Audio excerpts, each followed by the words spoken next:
You turned up a little bit. Thank you. Good evening, everyone. Welcome to our regular monthly business session of the Unified Government of Athens-Clarke County. And also, tonight we're having a public hearing, our final public hearing on our 2017 budget. We appreciate the time you're spending with us, either here in the chamber or at home on Athens-Clarke County television or online.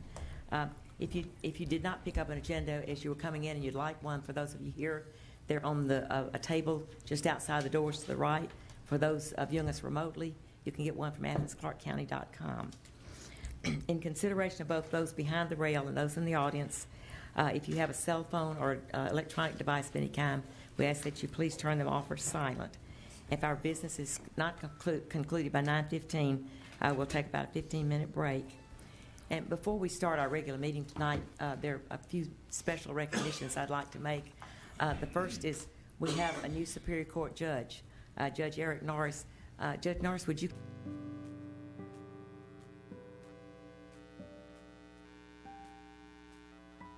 Well, thank you, Mayor and Commissioners.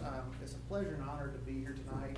And actually, I have a lot of faces here of people I know over time. And it's truly an honor to be able to serve in this circuit. Just a quick little bio. I lived in Athens. I grew up here. Lived in Normaltown for the first part of my life, and then moved to Forest Heights, where I actually met you, Mayor, and Commissioner Dickinson, Ms. Bell.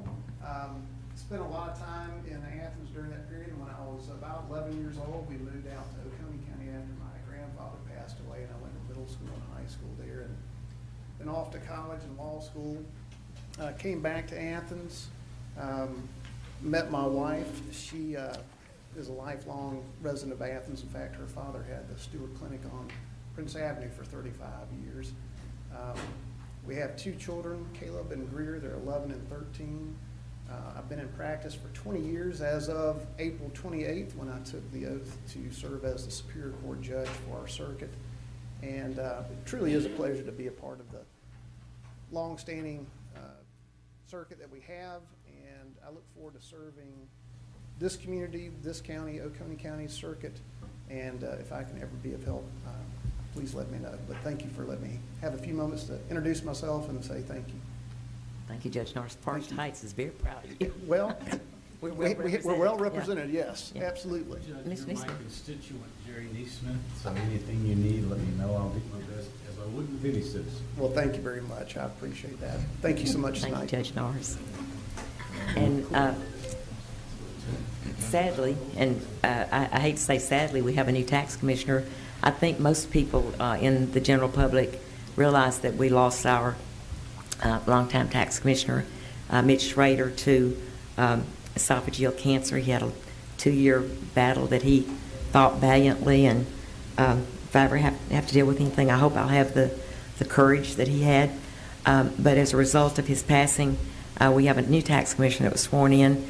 In the tax office, there's an opportunity for a tax commissioner to have a deputy tax commissioner, and if they qualify in every other way and are sworn in as deputy tax commissioner, they take over in the absence or death or inability to serve of the tax commissioner. And Toni Meadows she's won in her own right a 4-year term that will start in January, but she has also been sworn in as tax commissioner, as our current tax commissioner. And Tax Commissioner Meadow, would you come up and say hello to us and let everybody put a face with your name? Hello. I just want to say how honored I am to be the tax commissioner for Athens-Clarke County. I've worked under two of the best tax commissioners in the state, Mrs. Denson and Ms. Schrader, and I really appreciate the confidence that this county has shown in me in giving me the opportunity to be your tax commissioner now and for the next 4 years. Thank you. Thank you. Does anybody have any questions or anything they want to ask of Toni? Well, congratulations. Thank you. We look forward to working with you. And is Luke Crone here by any chance? Okay. Well, there's a young man that I had wanted to recognize. I thought he'd be here. If he comes in late, I'm going to ask him to stand up. You know, we take a lot of pride in being a foodie city. And for those of you who don't know, there's a young man in our community. He's 12 years old. His name's Luke Crone. His parents are Dree Church Crone and Todd Crone. and he competed and went through finals for Chopped. There's a show on Food Network called Chops, and there's a junior Chopped, and he came in second place. And I know that I'm probably a little biased, but I think he really won. It got stolen from him. So, but he's an awesome young man, and I think we're going to probably be seeing more of him. He's a wonderful young man, and also a product of Forest Heights. So if he happens to come in, I'm going to ask him to stand up so everybody can meet him. And we have one more honor before we get to our regular meeting that I would like to have somebody come forward. It's Butch McDuffie here. Butch, I believe you have some of your staff, Pat Hale, Terry Ferguson, Tommy Butler, and Antonio Medrano, and Andrew Watts.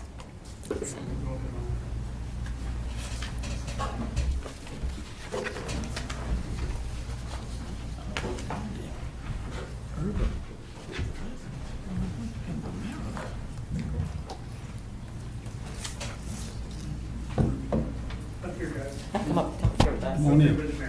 We don't mind. Hard anyway. Y'all come up here and face that way so everybody can see you. Good to see y'all. Great to see you. My pleasure. And these are the two guys that made it happen. Butch just got to go get the prize. And our Athens transit system has been named the 2016 Urban Community Transportation System of the Year. And of course, these are some of the people that made it possible. And I wasn't kidding. It's us that do all the work, and many times those of us behind the rail up here kind of take a little bit of credit. But there were several reasons that played into this honor being given to Athens-Clarke County. And for anybody who doesn't know, our transit system currently provides 1.7 million rides per year. And for those of you who care about the environment, who care about many things, think of all the cars that's taken off the streets, all the pollution that's taken out of the air, and hopefully it's going to build from that. But there were several particular programs that put us in the running for this. One is a bus riding education program that's run by Municipal Court Judge Leslie Jones, where people who are fined for violations that makes them lose their right to drive, they do an education program so they learn how to use the bus system, and which amazingly, it's not amazing because I don't know how to use it, that many people really don't understand how to use the bus system. And then we have a community partnership with Lead Athens, where they were able to get our transit schedule onto Google Maps. And then the launch of Sunday bus service, which we did in 2015 as a pilot program. It was successful, and we're continuing it. We have a youth ridership program this summer that's new, that's going to allow every school-age child to ride the buses free this summer, hopefully to get them to enrichment programs and educational programs that possibly they wouldn't have access to otherwise. And then we are in the midst of a transit operations feasibility study. And of course, these smart people up here are the ones that did it, and this is their award. And who gets it? Butch? These are these guys, you want your pet peeves. Well, it's heavy on pass it. I would not want somebody to get mad at me and throw that. But thank you guys so much. You do us proud. Thank you.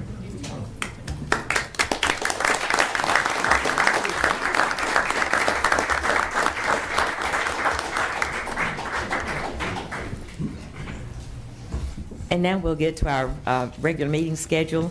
There'll be several opportunities for public input tonight, and as each of those opportunities present themselves, I'll let you know and know which items it's appropriate to speak to at those times. Ms. Bratton, would you call the roll for us? Dickerson. Here. Sam's. Here. Flint. Here. Wright. Here. Bailey. Present. Neesmith. President. Bell. Here. Harrod. Gertz. Here. And Hamby. Here. Thank you. Do I have a motion for approval of the minutes for May 3rd, May 10th, May 17th, and May 24th? So moved. Second. Motion second, all in favor? Aye. Any opposed? Do we have any written comments, Ms. Bratton? Okay. Well, this is the time for public input. Madam Mayor. I have a question, Madam. Sorry. For public input on the budget, which is the more appropriate time for comment? In item D, or in item 12, which is the old business? Actually, either, but I would ask anyone who's coming in on budget to do one or the other, not both. Right. And so this is the time that we will go to our budget hearing. And so anyone that wants to speak to and this is the final budget hearing for the year. At this meeting, we will adopt a final version of the budget. So if there's anyone that would like to comment on our budget, this would be the time to come to the podium and state your name and address. And as always, I forget that everybody doesn't come to every meeting. Our rules of commission allow 3 minutes. There's a timer on Ms. Spratlin's desk, and it will be green when you start. It'll turn yellow when you have half a minute left. And I ask that you please try to complete your comments by the time it turns red so that we won't need to interrupt you. So would anybody like to speak to the budget?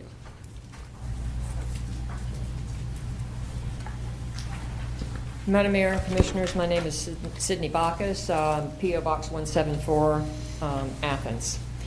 And I'm here to urge you not to approve the budget because it does not include any funding to resolve the long-term problems at the Lexington Road dump.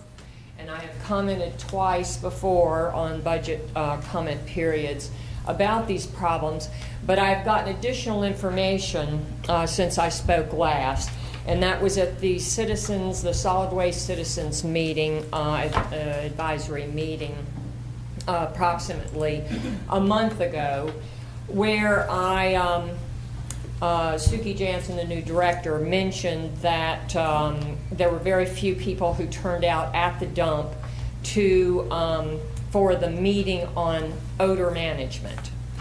And there was no reference during that meeting to the fact and the reasons as to why those victims did not turn up. And one of the reasons I mentioned was the fact that they were not addressing the airborne pollutants or the groundwater contamination.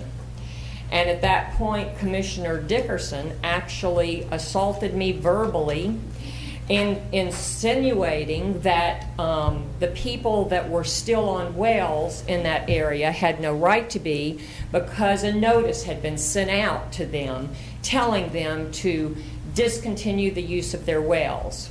So I did a public records request, an open records request for the copies of those letters and paid $60 to confirm that there were no such letters informing those people to abandon those wells. So in my comments that I will be giving you tonight in written form, there is a copy of a court order that was issued to property owned by the Sheeleys that was contaminated by groundwater contaminants coming from the well, and they traveled to that property, which was more than 500 feet from the dump, and the court had to buy both of those parcels of property because it was contaminated. This is on the east side of Dunlap Road, and most of those residents are adjacent to the dump on the west side. So I will give you the more extensive comments in writing at the end of this meeting. Thank you. Thank you, Ms. Bacchus. Is anyone else that wishes to speak to a budget item, to the budget? Okay, seeing none, we will come behind the, well, actually, we're not going to come behind the rail. We have another opportunity for public input, and this is on our consent agenda, which are items 1 through 10. If anyone would like to speak to one of those items, please come forward and tell us which item you're speaking to and give us your name and address. Okay, seeing none, we'll come behind the rail. Would any commissioner like to remove an item from the consent agenda? Madam Mayor, I move for the adoption of the consent agenda. We have a motion to have a second. Second. Have a motion and a second. All in favor? Aye. Any opposed? Yes. There's one Oh, and there is ordinance. one ordinance. Yes, on item number one. Thank you. An ordinance to amend the FY 2016 annual operating and capital budget for Athens-Clarke County, Georgia, so as to provide funding for operating expenses related to juvenile court and for other purposes. Okay, we will now move on to a citizen input on our old business, which are our items 11, 12, and 15. Madam Mayor, point of order. Yes, Do sir. we need to vote again if the ordinance has been read? They- I think it's fine as long as Okay. we do it in the same, Okay, thank you. same item. Thank you. Okay, we will move on to old business, which are items 11, 12, and 15. If anyone would like to comment on one of those items, this would be the time.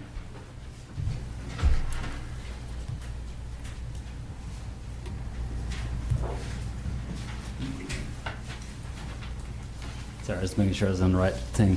Yeah, my name is Drew Hooks. I live at 915 North Chase Street, and I want to talk to you item number 12, the operating budget for fiscal year 2017. First off, I want to thank staff for the hard work that y'all put into putting this budget together. I know there's a lot of things that you had to wrangle in order to have something put together, and you put a lot of work into it, so I appreciate your time and effort.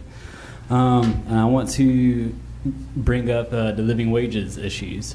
I know that there are about half of y'all behind the rail who really support the living wages, who feel like that folks who work, regardless of what the categorization, should be paid enough to live off of. And that is something that me and us at Athens for Everyone and the people who signed, the over 650 people who signed a petition that we turned into y'all in February, agreed with. And I want to talk about, so a living wage is what we looked at, the living wage of $10.17 an hour. It's something that the MIT, the Massachusetts Institute of Technology, has calculated. It is not an arbitrary number.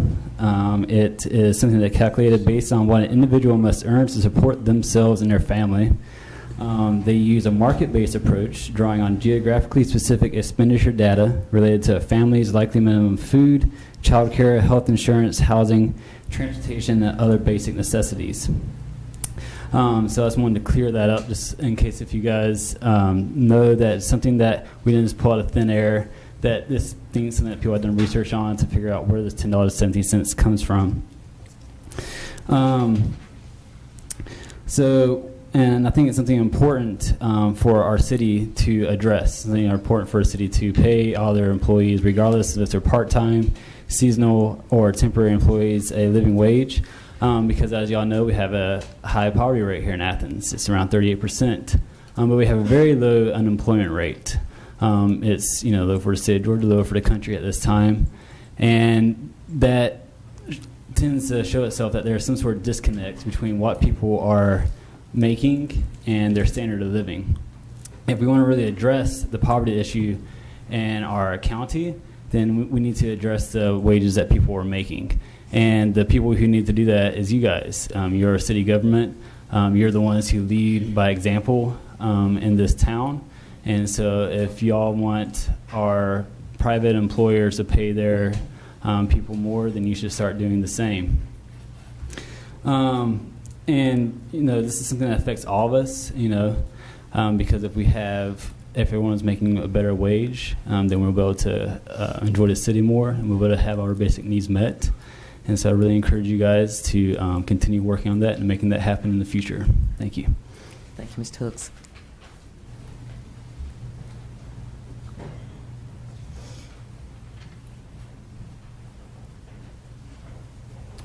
Good evening, dear Madam Mayor and Commission. My name is Matthew Epperson, and I live at 835 Hill Street, Apartment B, and I will also be addressing number 12 on the agenda. Good evening. This fiscal year 2017 budget is a done deal today, but much important work has been left undone, unfortunately. 240 or more part-time employees of Athens-Clarke County Unified Government will not be paid the $10.17 per hour living wage that Drew just mentioned, and have been effectively left out of the 2% wage increase that has been included in this budget for full-time employees. Furthermore, we have learned that those employees have been left out of the employment classification system altogether, and that has got to change. The 2% wage increase in the budget, $1.8 million, and that's an amazing thing to offer, that the budget matters, it matters to those families. Those employees appreciate that, and it's a great thing, and I'd never deny that. It matters to the employees, and it matters to the families of those employees. But to stop there and leave out part-time employees is to deny that all Athens-Clarke County Unified Government employees are receiving a living wage. After all, we're not talking about a leisure wage. We're talking about a living wage. Concerns have been raised about wage compression. And if such a living wage were offered to those 240 or more part-time employees, if raising the floor also raises the ceiling, this is a good thing.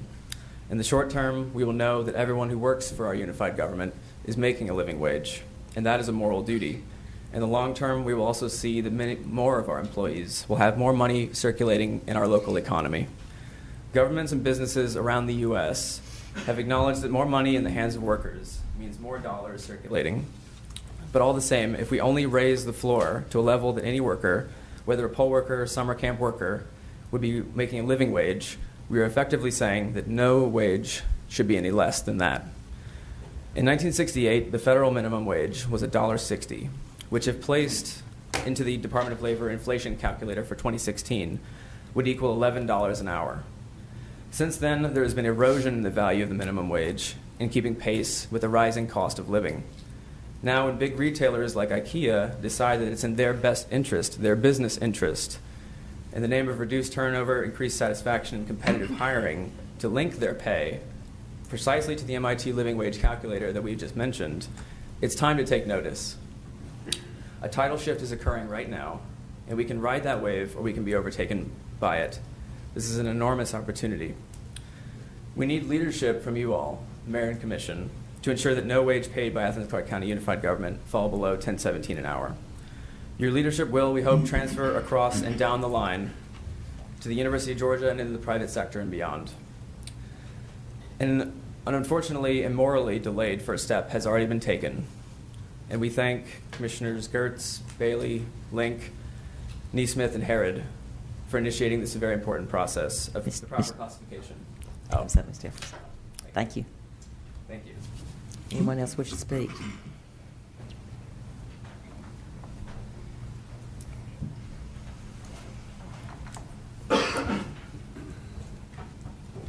Good evening.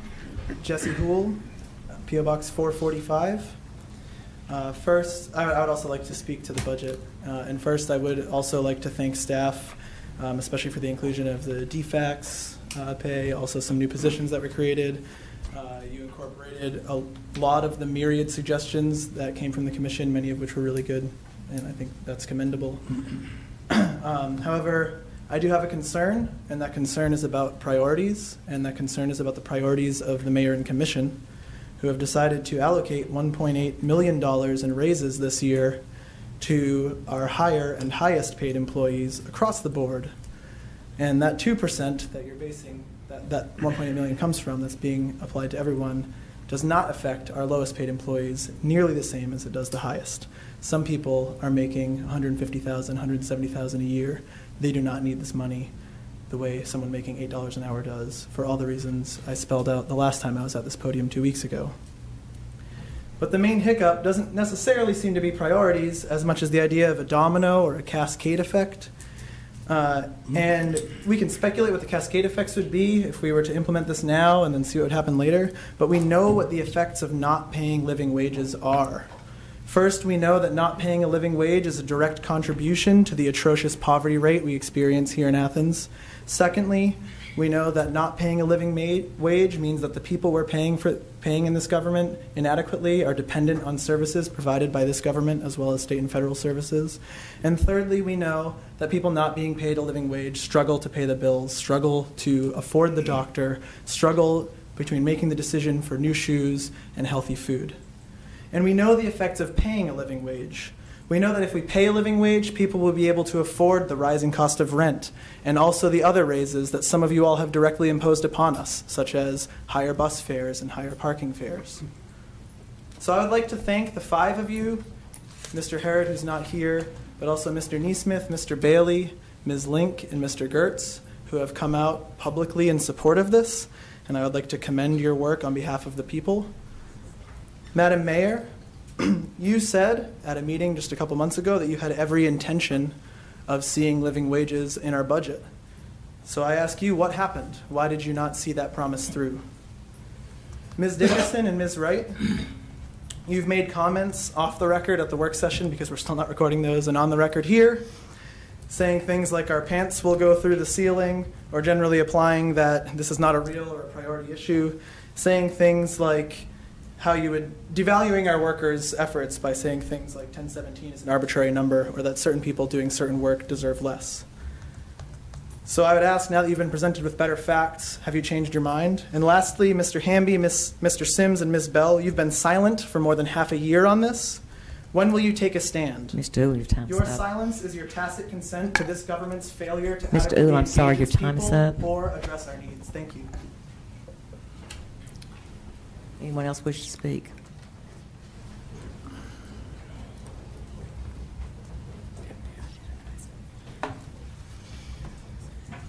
Good evening, Mayor and Commission. I am also Tim Denson, 290 Midway Road. I'm also going to speak to the FY17 budget. Also, first off, I want to thank the staff and all the commissioners and the mayor. Everybody had a part with coming up with this budget. I appreciate the difficult task that it is that we have to tackle every single year, and also all the department heads for doing their part too. So there's good stuff in this budget, as has already been mentioned. So there's some good things here. Sunday bus service, thank goodness, is going to continue to be funded, as we've seen the fruits of that, getting national awards. I think that's the kind of things that we can see when the county government and the departments willingly work with the people and organizations who feel so passionate about building this community up. We can see some really good results. And much has been said about living wages coming into this budget, and I'm glad to see that even if it hasn't been a successful conversation, as far as I see it, it has still been fruitful. If nonetheless that we see that some issues have been laying for quite some time when it comes to the classification of jobs, of our positions, and that we need to do some work to get those all in place, categorize them, and very hopefully make sure they are all being paid 1017, which is a living wage here for Athens-Clarke County. But, you know, a lot's been said about this, and we can decide to arbitrarily assume that all of our part-time workers don't need living wages. We can assume that they are mostly all kids who go to families with plenty of money, or that they're retirees who didn't have their retirement funds or their 401ks affected by the recession. But while that might be true of a fraction of these people, it's also very true that a large fraction of these people are, you know, could be people like a bailiff who receives, you know, late notices in his mailbox when he gets done from his shift and he goes home and adds them to a pile on his kitchen table. That part-time sanitation worker being paid under a living wage gets up early in the morning to do a shift and then goes home to work on his art in the afternoon. Beautiful art that he's passionate about but doesn't pay the bills. That 20-something former student gets gratification from fixing a broken swing at Southwest Chase Park, because that's his job, and then goes home to do research on city planning and alternative uses of public land because he's passionate about making this community a better community. But we're not valuing their time enough. We're not even willing to pay them a living wage when they are working for us. These people's time is valuable, their work is valuable, they are valuable. And more valuable than even $15 an hour. We can't even pay them what they're worth. We have fantastic people in this community. And one of the issues that we've been talking about is it's very complex, and we haven't had time to delve into it and research it thoroughly. But Athens for Everyone brought this issue up 9 months ago. And People for Prosperous Athens recommended this to happen 10 years ago. So there is no excuse to say we haven't had time to do this. I understand the situation we're in now. So what I'm asking is that all of this commission and the mayor commit to making this a priority this coming year so that this time next year, those 240-plus people are being paid a living wage. Thank you for your time. Mr. Denson. Anyone else?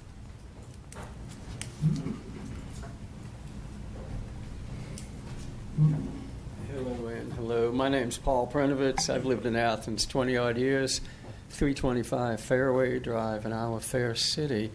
My feeling is that, yeah, everybody ought to make $10.17 an hour. I mean, I base this on a moral standpoint and a pragmatic standpoint. I've met lots of folks over the years who scuffle 1 job, 2 jobs at minimum wage, and they get by, and I feel for them because they don't get everything they need. And unfortunately, I've met lots of people who don't bother because there's always a lawyer down the road who can get them a disability claim or a slip and fall claim against some of the businesses in town and out of town. And I mean, by paying somebody a decent wage, we're avoiding the people who are looking to scam corporations, and even cities for that matter, out of money they really don't deserve. And the other thing is just a moral issue. I mean, I'm not religious by any stretch, but I believe in the golden rule, and I mean, we should all treat people the way we ourselves would like to be treated. If you're going to put in an honest day's work, or a half a day's work, honest, and work your fingers to the bone, or at least do what you're being paid to do, well, certainly they should be paid as much, you know, at least $10.17 an hour. And as somebody else mentioned, I mean, somebody's making $175,000 doesn't need another $5,000-$10,000 on top of that. But a person who's only making $8 an hour could certainly use an extra couple $1,000 a year, which would make a world of difference for that person. So I urge you all to consider this, if not tonight, the next time the budget comes up. And I mean, just do the right thing. That's it. Thank you. Paul, would you mind spelling your last name for us? We try to record who's spoken, and I couldn't understand. Prenovitz, like in zebra, Prenovitz. Thank you. Okay. Thank you all. And I'd like to commend the 5 people who are in favor of increasing this wage, by the way. Thank you. Hi, my name is Chris Dowd. I live at 245 Harris Street. I have 2 comments to make about the budget. The first one is that it's about living wages. I definitely think it's a moral responsibility, particularly for government. And the second comment I want to make is about Athens Transit. So they got that award. That's amazing. I really congratulate them on that. I think it's well-deserved. And we have a great transit system here. And the more I think about it, I think the one thing that it suffers from, maybe it could be a little better, is really that the one thing that's holding it back is the lack of funds for marketing. I think maybe it could really stand to be even as much as tripled. So as I understand it, it's only about 1% of its budget goes to marketing right now, and most businesses is like 2, 3, or even 5 or more is unheard of. So I think maybe tripling it, hire a full-time professional to do that, and I think we could get a lot more riders. So those are my comments. Thanks. Thank you, Mr. Dowd. Anyone else?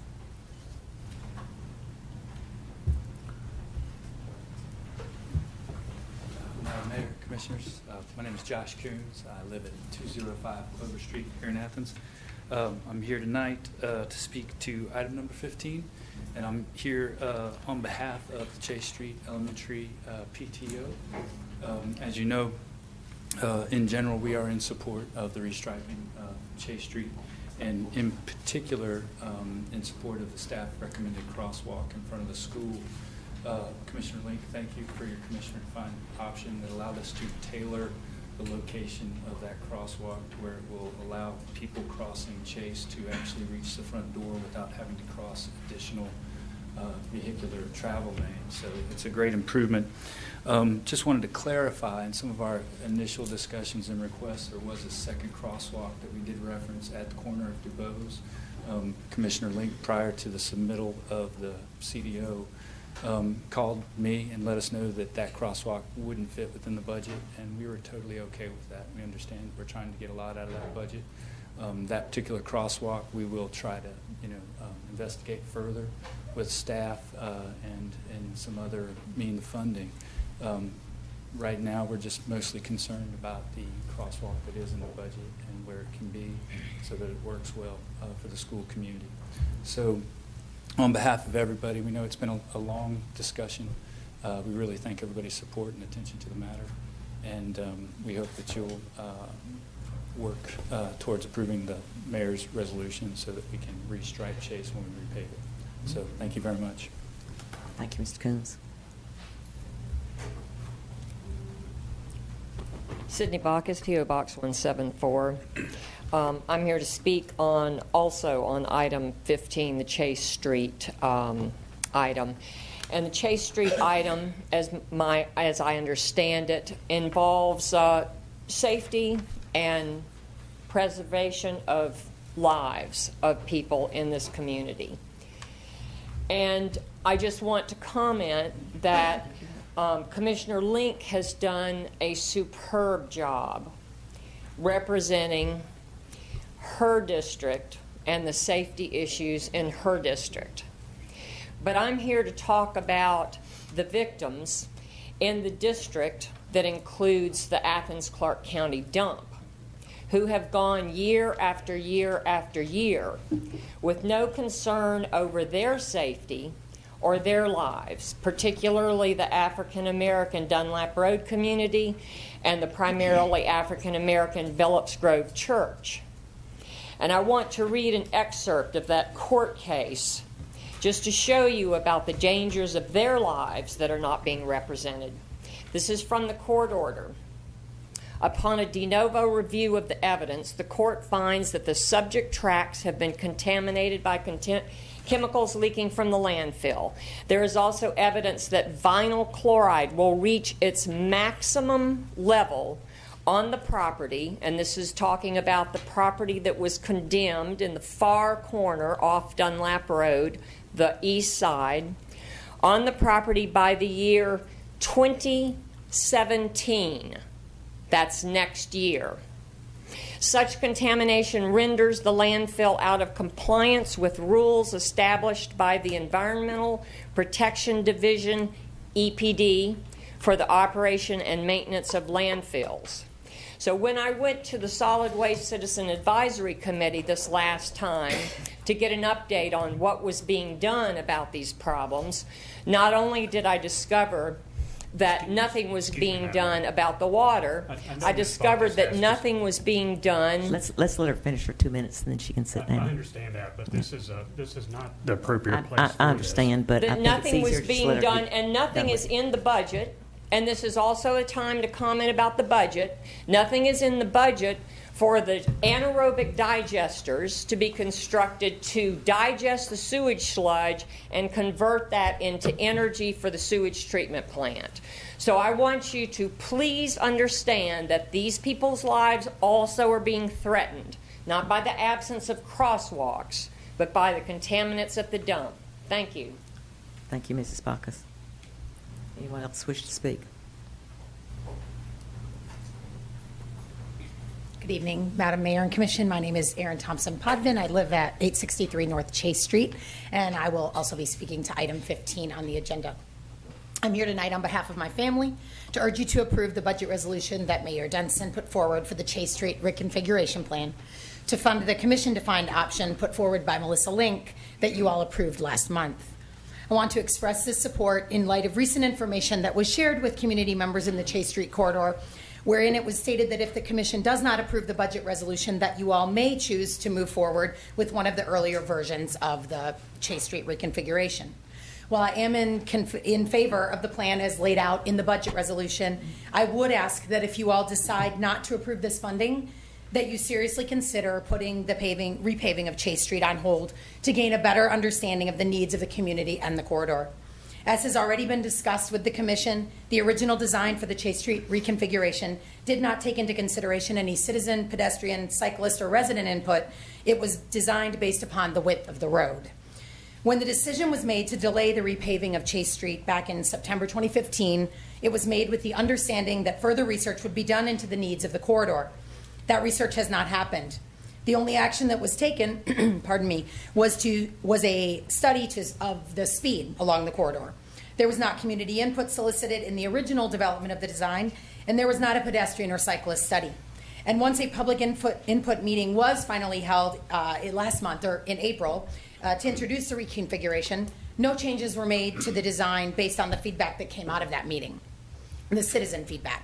Commissioner Link did take the time to gather citizens and their input and presented an alternative option. And while I know that some of you would have appreciated more time to review that plan, ultimately it was approved because it was deemed the better fit for our community. So again, I would urge you to fund the option that you approved. We should not just reconfigure the lanes on a major thoroughfare of our community without doing the appropriate research.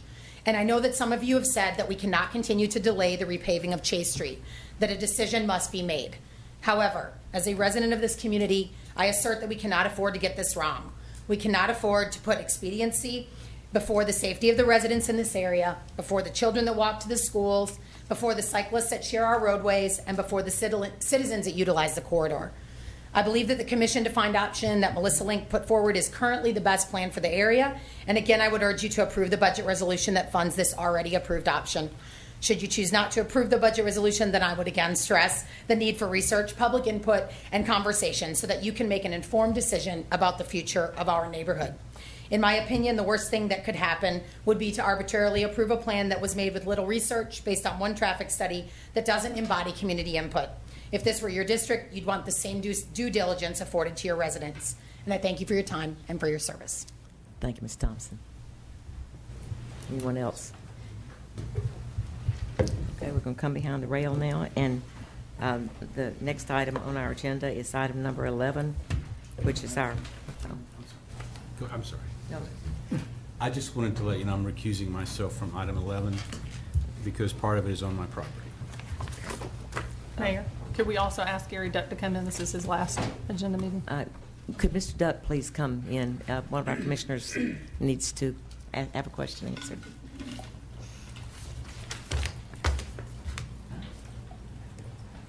He's got one more. He said it was. Has he got a report next month?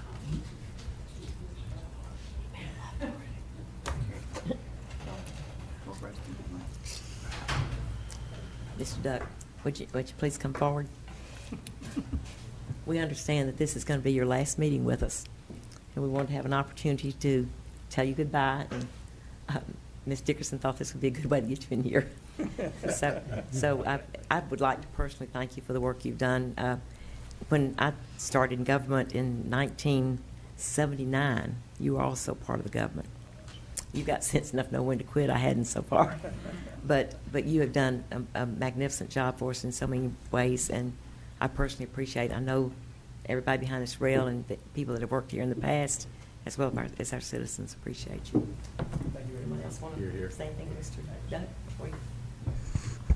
Yeah, I will. And I sent him a private message, but I worked with Gary for almost 14 years back several years ago. And when I first came in, we had a lot of work together because we were dealing with some issues that crossed our boundaries of our departments. And I found him very professional. I thought it's very refreshing to find someone who really takes seriously their job and the people who work for them, making sure that they're doing their job.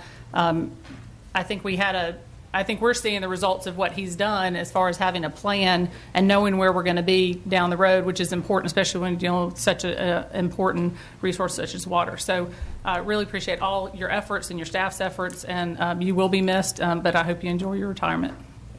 Appreciate all y'all's support. Thank you. Garrett, thank you much for your work. A lot of you were here, or certainly were in the community during the drought of 2007-8, and in the wake of that work, we've maintained among the highest standards in the state in terms of conservation and quality of infrastructure. So that owes to you and what moves down from your place in the departments. Thank you. Anyone else? Well, Gary, thank you and happy retirement. Thank you very much. So now we will go to discussion of item number 11. Is there any? Madam Mayor, I move for the adoption of option 1A and B. Okay. Second. Have a motion second. All in favor? Aye. Any opposed? And, I believe I've forgotten something really important. We didn't vote on the budget. We can rest It's our next one. Okay. You're good. I kept thinking something doesn't look right. Okay, that is item number 12. So item 12 is our budget. And Mr. Sims, would you be the person to open this because you conducted the commission meetings to look at the budget after it was turned over to y'all as our Mayor Pro Tem? Yes, ma'am. Thank you, Madam Mayor.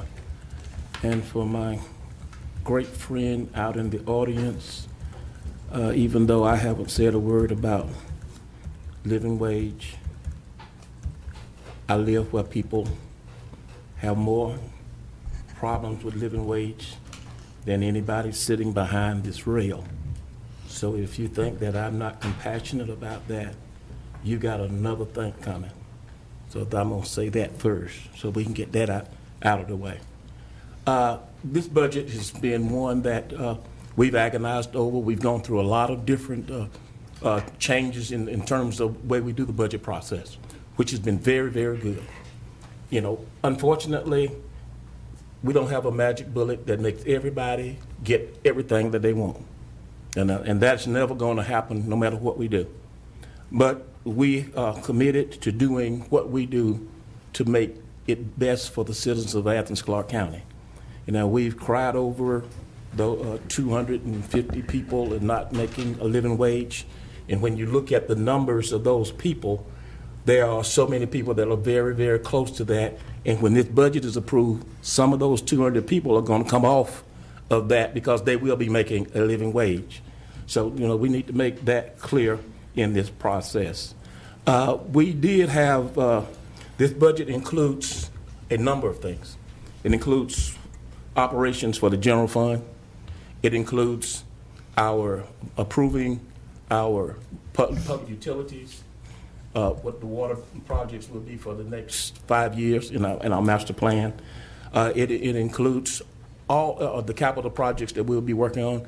So it has, this very, very complex budget that we have here, $218 million. However, in our process of trying to get everything done, there are a couple of commission-defined options that we want to add to this budget in this process. And how do we make it continue to balance? And the amount is about $6,000.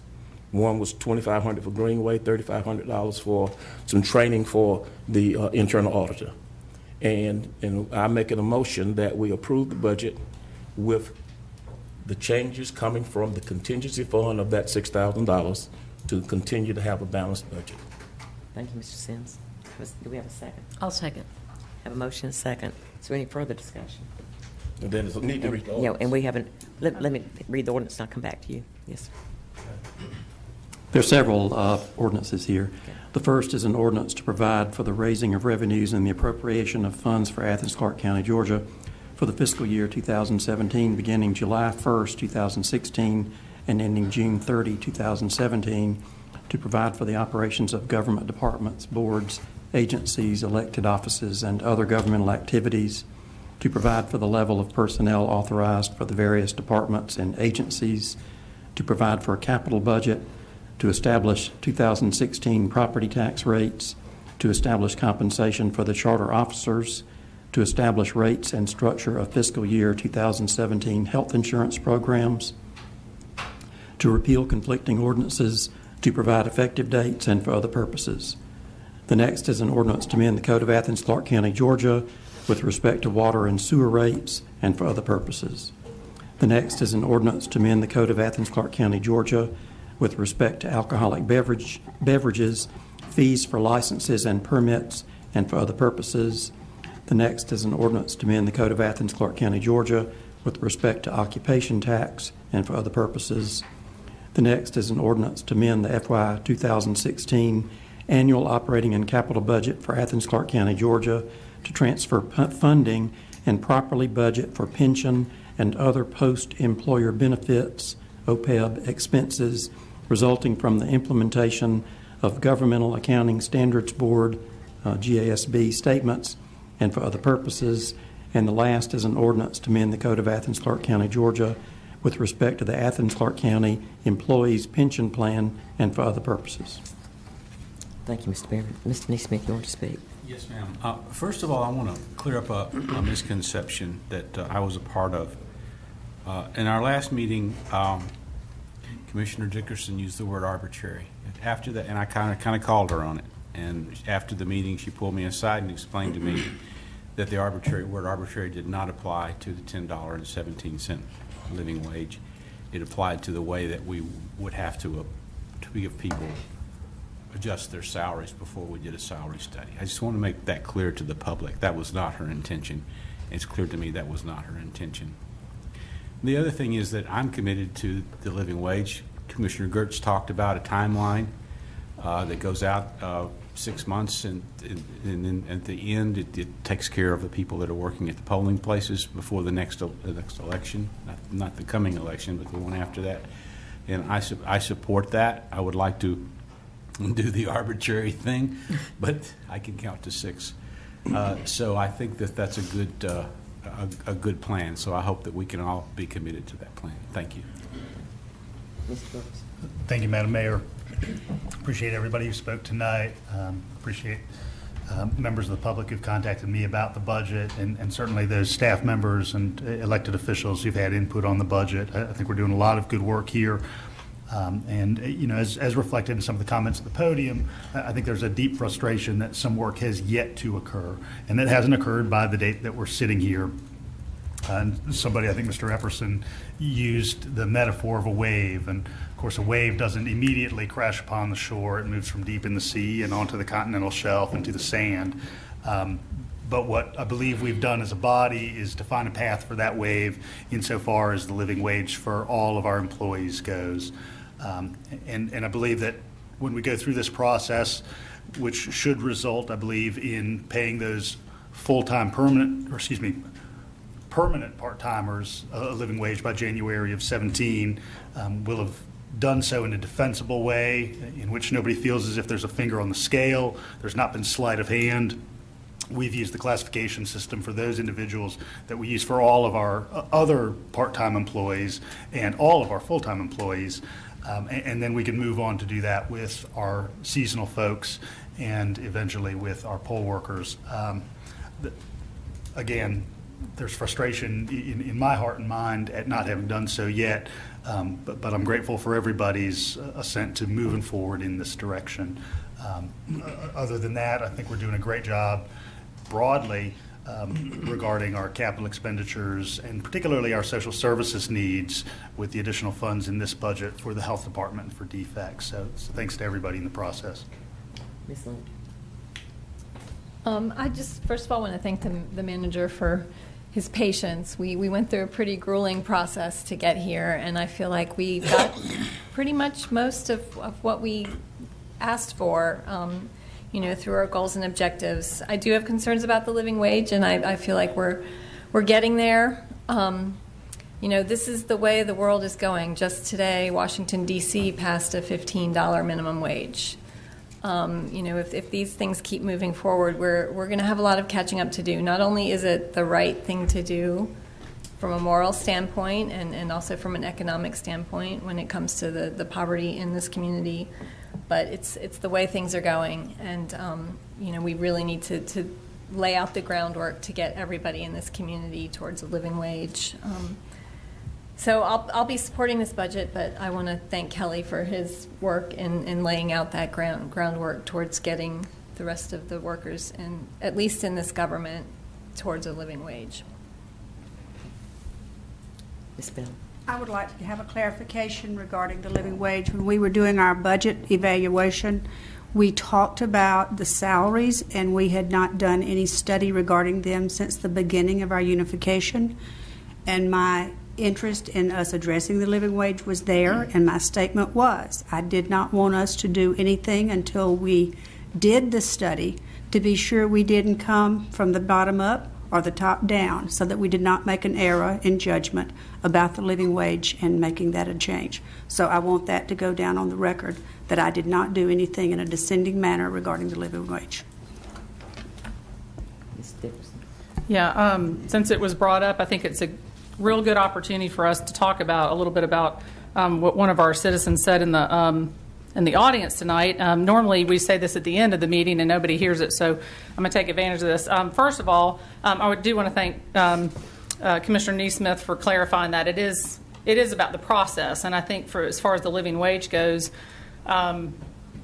everybody that has a job in this room, your salary is based on your knowledge, your skills and abilities, and maybe even how long you've been in that job. And I think those things need to be taken into consideration. I think they will in this study that hasn't been done since 1994. And I think we're going to have to be challenged that when that study comes out to fund it. And that's going to mean higher costs because we have, 80% of our budget roughly is people. So that's going to mean some of our services are going to go up, including summer programs, including water. Everything that affects, the people. So we just have to keep that in mind. So I appreciate you clarifying that, Commissioner Neesmith. I do want to say, though, that I didn't know that challenging someone at a meeting based on false or unsupported information was considered verbally abusive. If that's the case, then I guess I'm guilty. And I know Commissioner Bailey was there as well, and this was all recorded, so at any time people can get a hold of that. But I do want to remind everybody that the only people in this room that were here when all this happened are Commissioner Sims and I. And I was working for the solid waste department when this all came down. So I do want to make a few comments just to clarify some things that were said, because I think there's a lot of misconceptions, a lot of information that goes out that's not correct. So first thing is that I never said in the meeting that there was a letter sent to residents. When we determined there was contamination at landfill, we notified the residents. The EPD was called in. Yeah, there was a court case, but that's all part of the process when you have these things happen.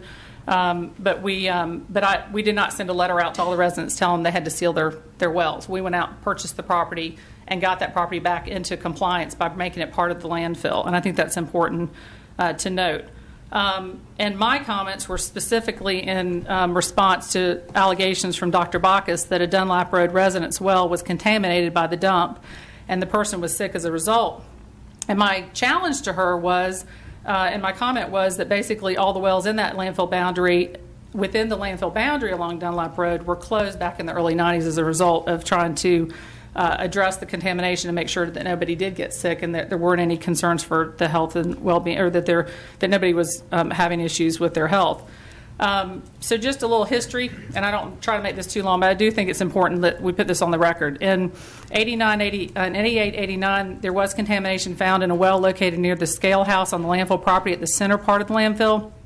We had consultants M.R. Chasman and Associates do some groundwater modeling, and we determined the groundwater contamination plume could, in heavy rainfall, leave the landfill site, therefore putting the landfill into noncompliance. As a result, EPD established a new landfill boundary, and ACC acquired the additional property to extend our landfill boundary to capture the area of contamination and effectively bring the contamination back on site, and therefore bring us back into compliance. And we also remediated that contamination with phytoremediation, quite a few other things we did to deal with that contamination. We also closed all the wells within the new EPD required boundary and paid to relocate all the residents whose property fell within that boundary, as no one can live on landfill property. We paid significantly more for these properties, the land and the improvements, than they were valued at the time. Outside the new EPD boundary, we established an additional buffer around the perimeter of the landfill. I don't remember how deep it was, but within that area, we paid to close wells and extend water lines to affected residents, most of whom lived along Dunlap Road. We also paid the residents for the estimated value of the water that they lost. I think it was like 15 years worth of water because we had to close their wells. And we agreed to test indefinitely, pretty much from what I recall, upon request at no cost to the resident, any well that fell outside that boundary. I think one of the things that's important is that when I challenged Dr. Bacchus for her information, she basically backed down. She wouldn't provide it to us. She indicated anytime you have testing, you have to provide chain of custody. She won't provide that information. So we can't take information on testing unless we have chain of custody. So, I told her I thought it was her responsibility if she had that information to bring it forward. And she came up with several excuses why she can't do that. So I guess I just want to go on record that unless we have the data from someone saying that exists, then I don't see that it exists. And what our staff has, we do have data on all the testing that we've done, and it's readily available for anybody at any given time to get access to. So I just want to go on record to make sure that the public understood that. Thank you, Ms. Dickerson. Anyone else of our commissioners? Mr. Bailey. Thank you, Madam Mayor. I know that we don't normally respond directly to comments made from the public at these meetings, but I was planning to say something about Dr. Bacchus's accusation, and now that Commissioner Dickerson has brought it up, I would like to say that as the chair of that committee, and I was running the meeting, I disagree very strongly that Commissioner Dickerson did anything that was verbally abusive or improper in any way. So I just didn't think that was a very true thing to say. I think it's sensationalist, and as a witness to that, I wanted to make sure that the public knows that that did not happen that way. Thank you. Thank you. Anybody else? I'm just going to be real brief. I just want to sort of piggyback on what Commissioner Sims said and highlight some of the good things that are in this budget as far as what we're doing for this next year. And certainly we have our transit study underway. We're looking forward to that coming back to us to see what sort of improvements we can make with our transit system. We have, the possibility of this year of looking at a potential T-SPLOST so that we can really look in a broad way and in a broad way across the county as far as our transportation needs go. And I'm looking forward to this year as to how that can evolve as a funding source for our transportation needs that can help us with our future budgets as those needs increase and as we can make some changes that make it accessible for all forms of transportation. We have an audit underway for leisure services. Certainly this year we'll get that back and we'll be able to look at ways where we can improve the leisure services department. And then one of our goals and objectives, and we also have our water and resources that we spent a lot of time on this last year as far as how we're planning to use that very important resource and how we can conserve it and make the most of it with what little we have. And make it stretch pretty far. So I think that's a very important piece of planning that's in this budget that we ought to be real proud of. And also we ought to be proud of all of them. But also one of the things that's in our budget is a goal this year, and it came about as a result of Commissioner Dickerson asking about internet access in areas that don't have it. And while we're looking at our natural resources infrastructure, our transportation infrastructure, our transit infrastructure, I think this year is good. I'm hoping that we can start looking at our information infrastructure because we're talking about improving people's lives tonight with a living wage, which is good, but we also ought to be talking about ways, and thanks to Commissioner Dickerson, this is a goal of how we can make sure that people have access to the internet. The internet gives you the information, it gives you the communication that you need in order to do your life, improve your own life. In a lot of ways, I think that sort of information access is as important as healthcare. It is, because how do you find a job today without getting on the internet or emailing somebody? And that's I'm looking forward to seeing how we can make that happen. But there's all sorts of good things in this budget that we do to try to provide good service to the people that are paying the bill for it, and that's important. And that we're also trying to do things that in this budget that help people, get out of a situation that they're in. Look at all the independent agency money we've allocated, the CDBG monies that go to, Commissioner Gertz pointed this out, the social services network or the social services infrastructure that's included in this budget. So, at any rate, I think the Mayor and Commissioner Sims and others who helped put together the goals did a good job, and I'm looking forward to see how the year progresses. I was sitting here trying to decide whether to say anything or not because we don't normally respond to people in the audience that have come to the podium and made statements. And because of our open form of government that we have, we allow anybody that wants to say anything to us to come to the podium and say it. Very frequently, there's misinformation given at that podium. Very frequently, there are attacks made on some of our commissioners behind the rail. Frequently, there are attacks made on staff people in Athens-Clarke County. Mr. Ould a few minutes ago said, Mayor, what happened to your statement about there would be the living wage in the budget? I don't remember the exact statement I made. I remember there was something to the effect that I expected that it would be there. I may have said something a little stronger than that, but also believe that at the time that our poll workers were not even listed in that list of under $10 an hour wages, and we got a more complete list later. But there is no intention of anybody behind this rail up here. We may disagree on some issues, but we respect each other, we work together, and it is very easy for somebody who has a specific agenda like the living wage or the bus system, and every meeting I hear people say, well, you need to put more money into the bus system. tonight it was more money into advertising or marketing for the bus system. Maybe we ought to have another employee. We need to fund the living wage. The people in Chase Street are happy that we're spending more money on the Chase Street project than was allocated. But that was a very difficult thing to do. I agonized a lot in trying to cover the funding for that project in a way that was fair to all the other parts of Athens-Clarke County, because the funding for that Chase Street project that initially was a resurfacing project grew into something much greater than a resurfacing project and almost doubled in value, doubled in cost. If every one of our commissioners had a pet project that doubled in cost, that expense to that extent, we'd have to be adding $500,000 to a budget for that purpose. And so, it's not an easy job that your commissioners are doing up here. And I appreciate them. I would like for those of you in the audience to appreciate them and try to make sure that your comments are factual and accurate, and also not abusive, because there are times that some of the comments have been abusive.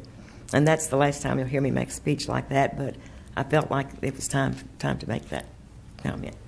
So now, are y'all ready to vote on the budget? Entertain a motion. It's already been. Motion's made and seconded. All in favor? Aye. Any opposition? Sorry, my whistle's dry. Okay, we will move on to our next item, which is, where are we, Jean? Item number 13, which is our planning items. And we don't have anybody signed up for our 10 minutes spots. So anyone that wishes to speak on one of our planning items, which are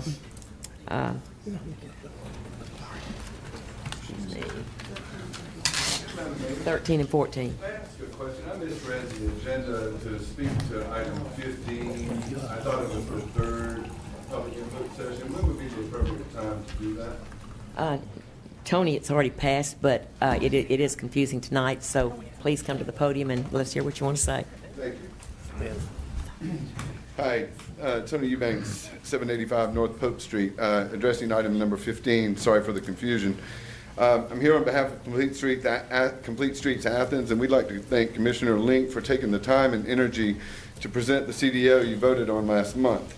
Ms. Link worked with her constituents to propose a compromise, and the multiple stakeholders along Chase Street consider her proposal a success.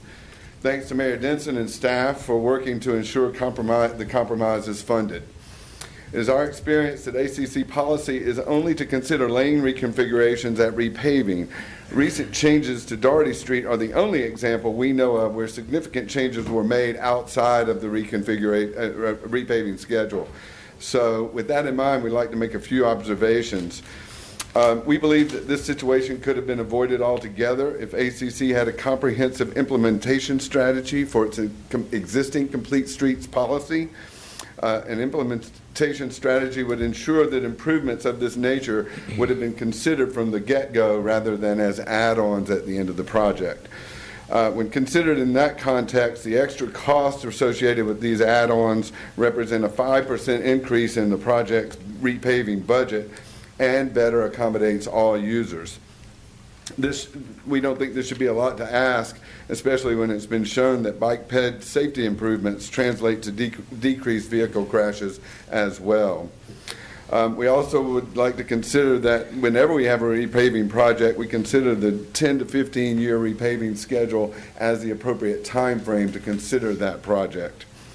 And it's really unfortunate to see that we got into arguments about safety upgrades in one district coming at the expense of another. And I think that's kind of attributable to this list, which we view that list as being a catch-up for years of inattention to pedestrian safety issues. We believe that all future repaving should be evaluated for their impact on transportation choices for the coming decades. And we thank Commissioner Link for looking to the future with this Chase Street repaving project. Basically, we believe that we need to move away from your safety comes at the expense of my safety, and your district comes at the expense of my district. I think that a comprehensive Complete Streets implementation strategy would be a good next step to avoid those kinds of conflicts. And finally, I'm sure that she would have liked to have stated her case differently, but Commissioner Link was right to criticize the public input process for this Chase Street project. The drop-in format utilized fails in so many ways, the biggest being a lack of informed discussion.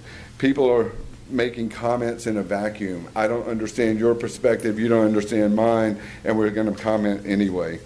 This process, I know I'm out of time, this process, and thank you for letting me speak out of turn, but this process has been a real lemon. Let's get together and make lemonade out of it and learn from it. Thank you very much. Actually, we're going to move on. I saw somebody moving like they're going to come to the front, but unless there is something absolutely new we haven't heard, I'd like for us to go on with our meeting. So we're going to now go to our planning items, and we take these one at a time. Item number 13 is the first, which is for the Farmers Exchange Building. Would anyone like to speak to that item?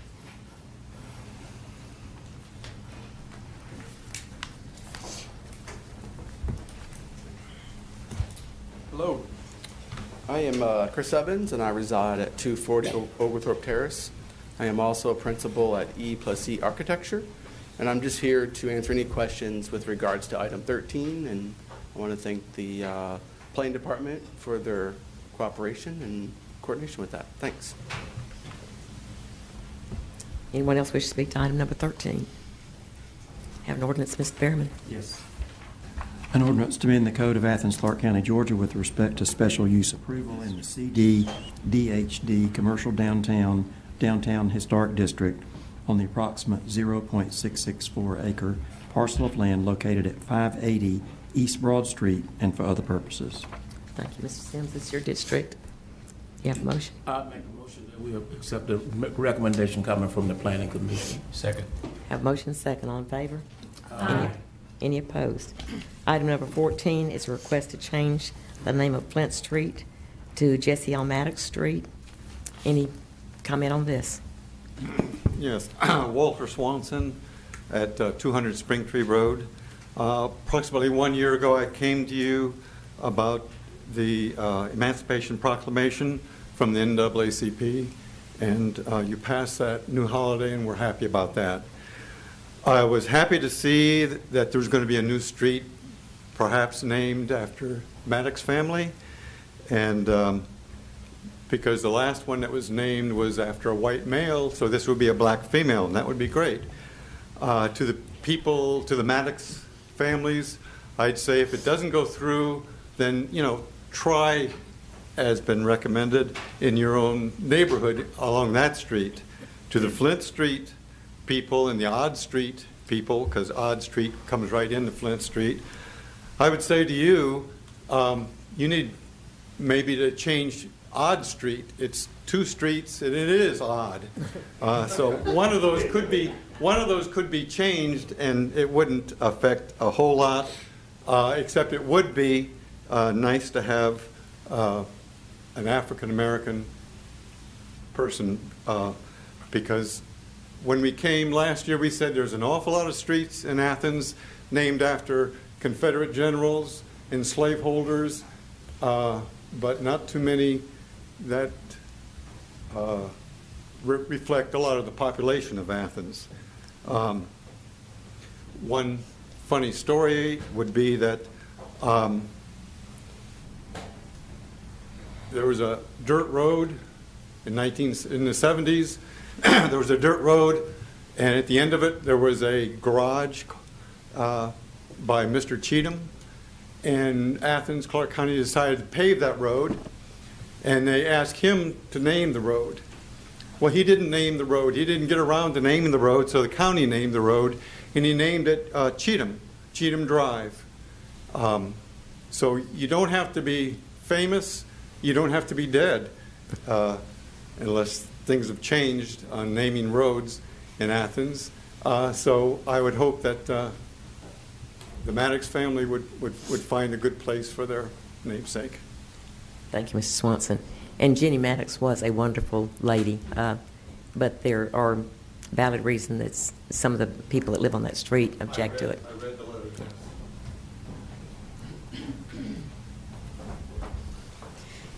Good evening. Takika Platt, 117 East Surrey Court. Shalon Bradford, 307 Jasmine Trail.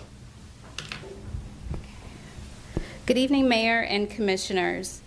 In light of the controversy with some of Flint Street residents, my mother, sister, and I would like to rescind our request for Flint Street to be renamed Jennie L. Mattox Street. After further research, we do plan to make a new request of either a different street, a trail that does not currently have a street name, or a future street based on county long-range plans to be renamed or named Mattox Street. I would like to add and clarify that our reasoning for not contacting Flint Street residents was not to pull a fast one on its residents. It was that doing so was not outlined in the street renaming request procedures. Maybe that could be something that could be added to those procedures. I'd also like to add that Flint Street was our second option, as our first option was a street that would no longer exist according to long-range plans. However, the choice of Flint Street, nor the fact that it contained community activist Jennie L. Mattox's church, was one in which we found arbitrary. Judging from earlier today, I guess people always have a problem with the word arbitrary, and so did we, being that that was stated in the paper that we just, kind of came up with that from nowhere. Didn't come from your mayor and commission. Further, we want to restate our sole reason for the request, and that is to honor our mother and grandmother for all of the work that she has done in this community. Lastly, we'd like to thank Commissioner Allison Wright for her guidance in this street naming request procedure. We'd like to thank former Mayor Gwen O'Looney and Pastor David Green, who is the former pastor of St. Paul CME Church that is on Flint Street, for their support, and for all of the other supporters that far outweighed any negativity we received of this request. Thank you all very much. Thank you, ladies. Anyone else wish to speak to this item? Sir, if you've already... Oh, I'm sorry. I thought you were getting up to speak. Anybody else wish to speak to item number 14? Okay, seeing none, we'll come behind the right.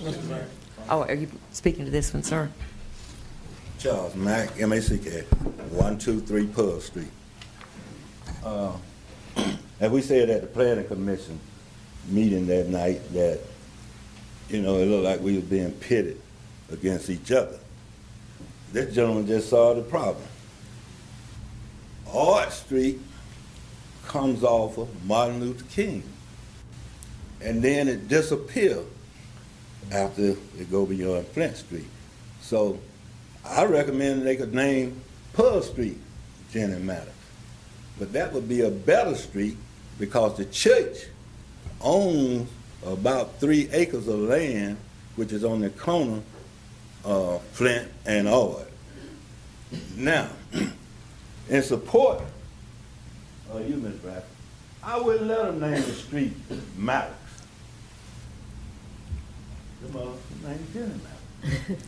And we was told at the Planning Commission that the sign would be a huge sign that we could only get Mattox on that. You get a telephone directory, there's so many Mattox. You got M-A-T-T-O-X and M-A-D-D-O-X. So I think if it, as the gentleman just said, she deserves that, then you ought to make a special sign and let it come off of Martin Luther King. See, I still got some time.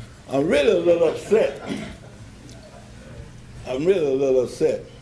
And I'm going to close on this because, some of the folks in here are talking about different things for their different reasons.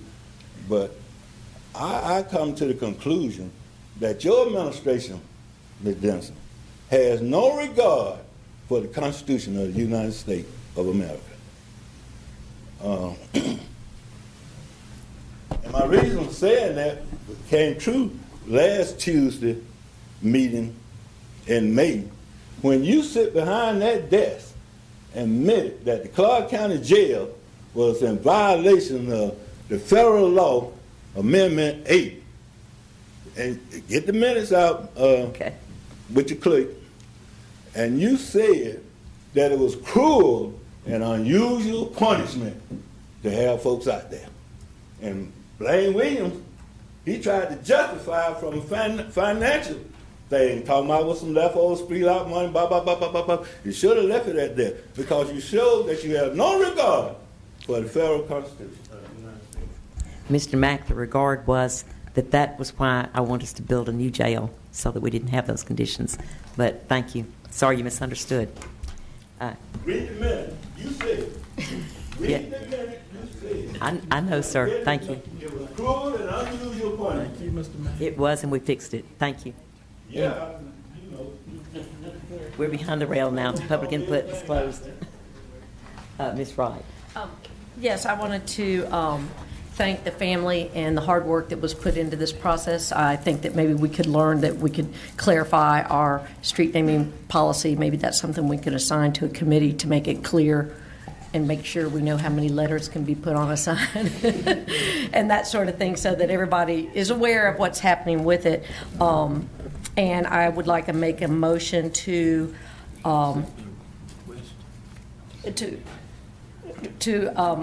uphold the Planning Commission's recommendation to deny the name change. We have a motion. Do we have a second? Second. Have a motion and a second. All in favor of the Planning Commission recommendation? Mr. Neesmith. I just want to point out that in my district, there's a road called Maryland Farmer Way. Yeah, and that's a lot. That's a lot of letters, and I have no problem with that sign. Thank you. Have we, okay, all in favor? Aye. Any opposed? Okay, we're now to the point that, in fact, before we go to our citizen input, I'm going to drop down to item number 15 so we can cover this last item. Madam Mayor, I move for suspension of rules. Thank you. All in favor or do we have a second for suspension of rules? All in favor of suspending rules? Aye. Any opposed? Okay. Item number 15 is a resolution that that Bill Behrman and I prepared together. We spent a lot of time. Is there supposed to be citizen input? Because the agenda calls for citizen input before this item. We did have citizen input. Oh, okay. We called citizen. You put the K out of order. But we specifically said item number 15, so we've had citizen input. There might be some confusion out there. Yeah, but yeah, we've had our citizen input, and as I stated earlier, I spent a lot of time agonizing over this. I had people say, just don't do anything. There's no funding. Just let Chase Street not get paved. It's not something that I would have done. I wouldn't do that to Commissioner Link. I wouldn't do it to the citizens. But I did have a great concern, as did some of my colleagues, of the cost of this project doubling from almost doubling from it was $37,000 project that was allocated $37,000 and had $34,000 added to it. And so because we did vote for it, I went through it and tried to come up with a rationale that made sense.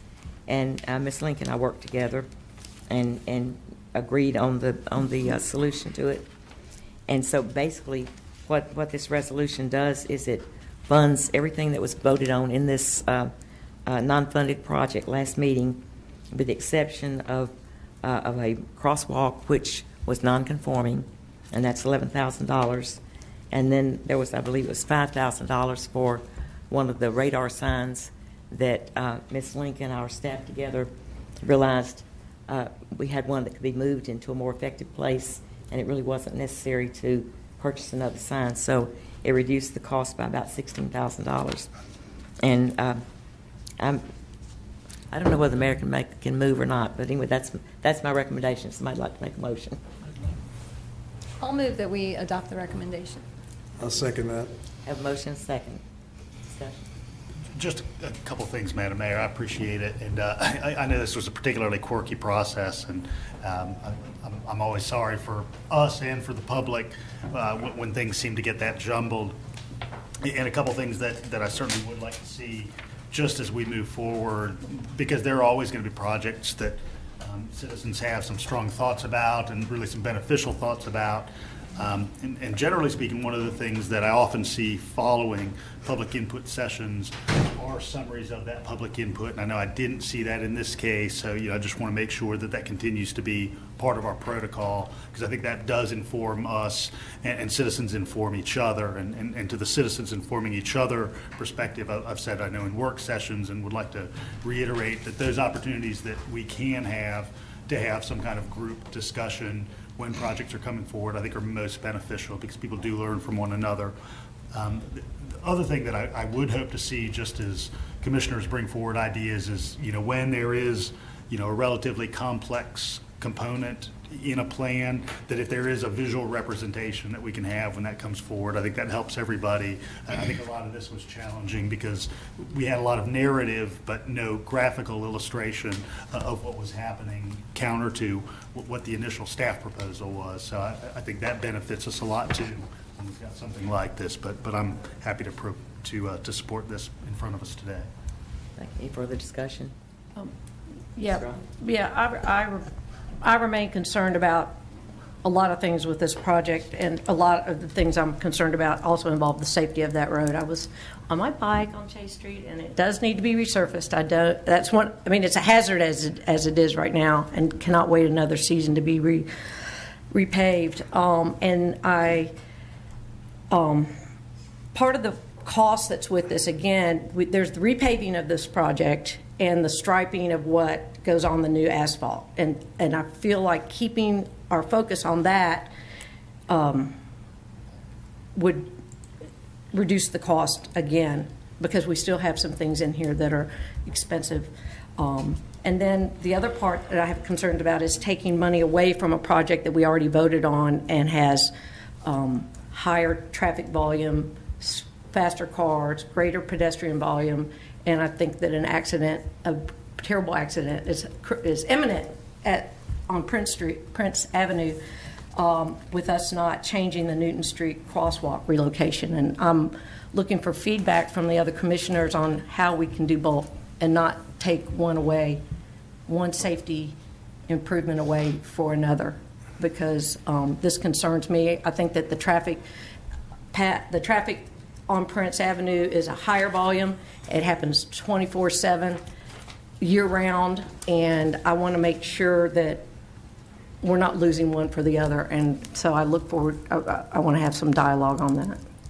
Ms. Link, before I call you, Ms. Wright, this is why this was so difficult for me, trying to come up with an answer that was fair, because any number of you behind this rail, I believe you were one too, said I'd like to have another $34,000 to put into the project in my district, and I don't want money taken away from my district for this to happen. And Ms. Link had stated in the meeting when she first brought this up, it didn't get into the final vote, that was her intention to take it from that portion of the budget, which is the reason it came from that portion of the budget. But there's many things wrong with this from a precedent setting standpoint. And it still concerns me, but this was the very best of cutting the baby in half that I could come up with. Ms. Link, you want to speak? I'll address concerns about the Prince Avenue crosswalk. There's no great love for the proposal for that crosswalk change, because there is some general feeling that it's not really going to solve the problem of traffic calming needs on Prince Avenue. If you'll recall, the Prince Avenue crosswalk was, I think it's a $50,000 project that calls for an overhead arm hanging over Prince Avenue, a flashing beacon, and simply moving the crosswalk basically 15, 20 feet from one corner of Newton Street to the other. And there's some concern that that won't really enhance the safety significantly. I've heard concerns from folks in Complete Street, Athens, when it first was proposed, and that was part of the reason why we proposed to delay it, also so we could see how the 100 Prince project progressed. And if you'll recall, when this CDO was first proposed, it was the very night that we were to vote on that 100 Prince project. That's been delayed, but I've heard assurances from the developers that it is moving forward. And it would just be a waste to go ahead and move forward with that crosswalk project that to many is inadequate, and invest that money and then have to tear it up to accommodate the 100 Prince project. And we can actually, go a lot further and do it right on that last block of Prince Avenue. It's downtown at this point. It's downtown, and we need to start treating it like downtown. It really needs more than just a crosswalk move. And so that's where the reasoning came from. And I had lots of conversations with constituents who are just as concerned about the Prince Avenue crosswalk as they are about Chase Street. And there's a lot of agreement that, that Prince Avenue crosswalk project needs to be held off to be done right so that entire block can be addressed, and that this is a logical use for those funds. Mr. Neesmith, first come back to you. And then. I share Commissioner Wright's concern about Prince Avenue a lot. And I think the idea that we don't provide improve pedestrian safety on Prince Avenue until we do something that's much harder to do and will take much longer to do and will cost a lot more money is just wrong. I think we need to provide the pedestrians the safety that they need on Prince Avenue. We need to do it soon. We already decided to do it. And the reason we delayed wasn't because nobody liked the beacon. It was because of 100 Prince Avenue development. I don't recall any discussion about the beacon. Now, I'm not crazy about the beacon either, but we either move it to make it safer or we put a couple, and I talked to Toni earlier today about actually putting in a couple of crosswalks to let people know, here you are, you're in Crosswalkville, you got to slow down. But I want to find a way, and it won't be tonight, for us to go forward with a Prince Avenue project. Maybe it's next fiscal year, but we need to identify the funds, design it, and move forward. We have been talking about Prince Avenue for years. We were talking about Prince Avenue before I was elected. We were talking about Prince Avenue when I was a planning commissioner. And we haven't really done anything except flags, and that didn't work out. So let's at least, let me ask the manager. Blaine, is there a way that we can look at getting the funds that we need in planning the Prince Avenue project in the near term? I know I'm putting you on the spot, but that's what we do here.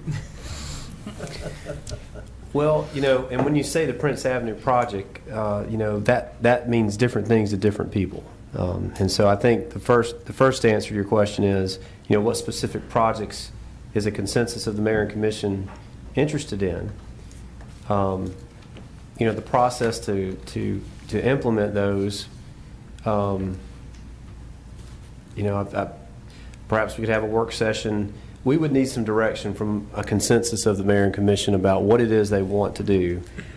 We can study that, and we can let you know what the cost estimates are, but there would be a follow-on decision by the mayor and commission to fund that.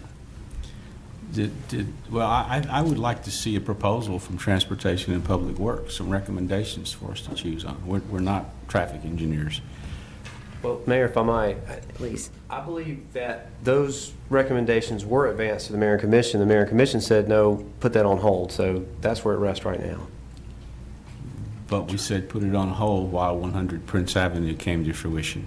Well, from a staff perspective, we're just waiting on really y'all to come back and say what it is you do or don't want to do. I'm trying to make sure I get people in order. Mr. Gertz, I believe you were next. Thank you, Madam Mayor. We had some discussion about additional pedestrian safety that, I think as one of the speaker mentioned, would really broadly enhance safety generally. Looking at those street segments that featured lots of multimodal use.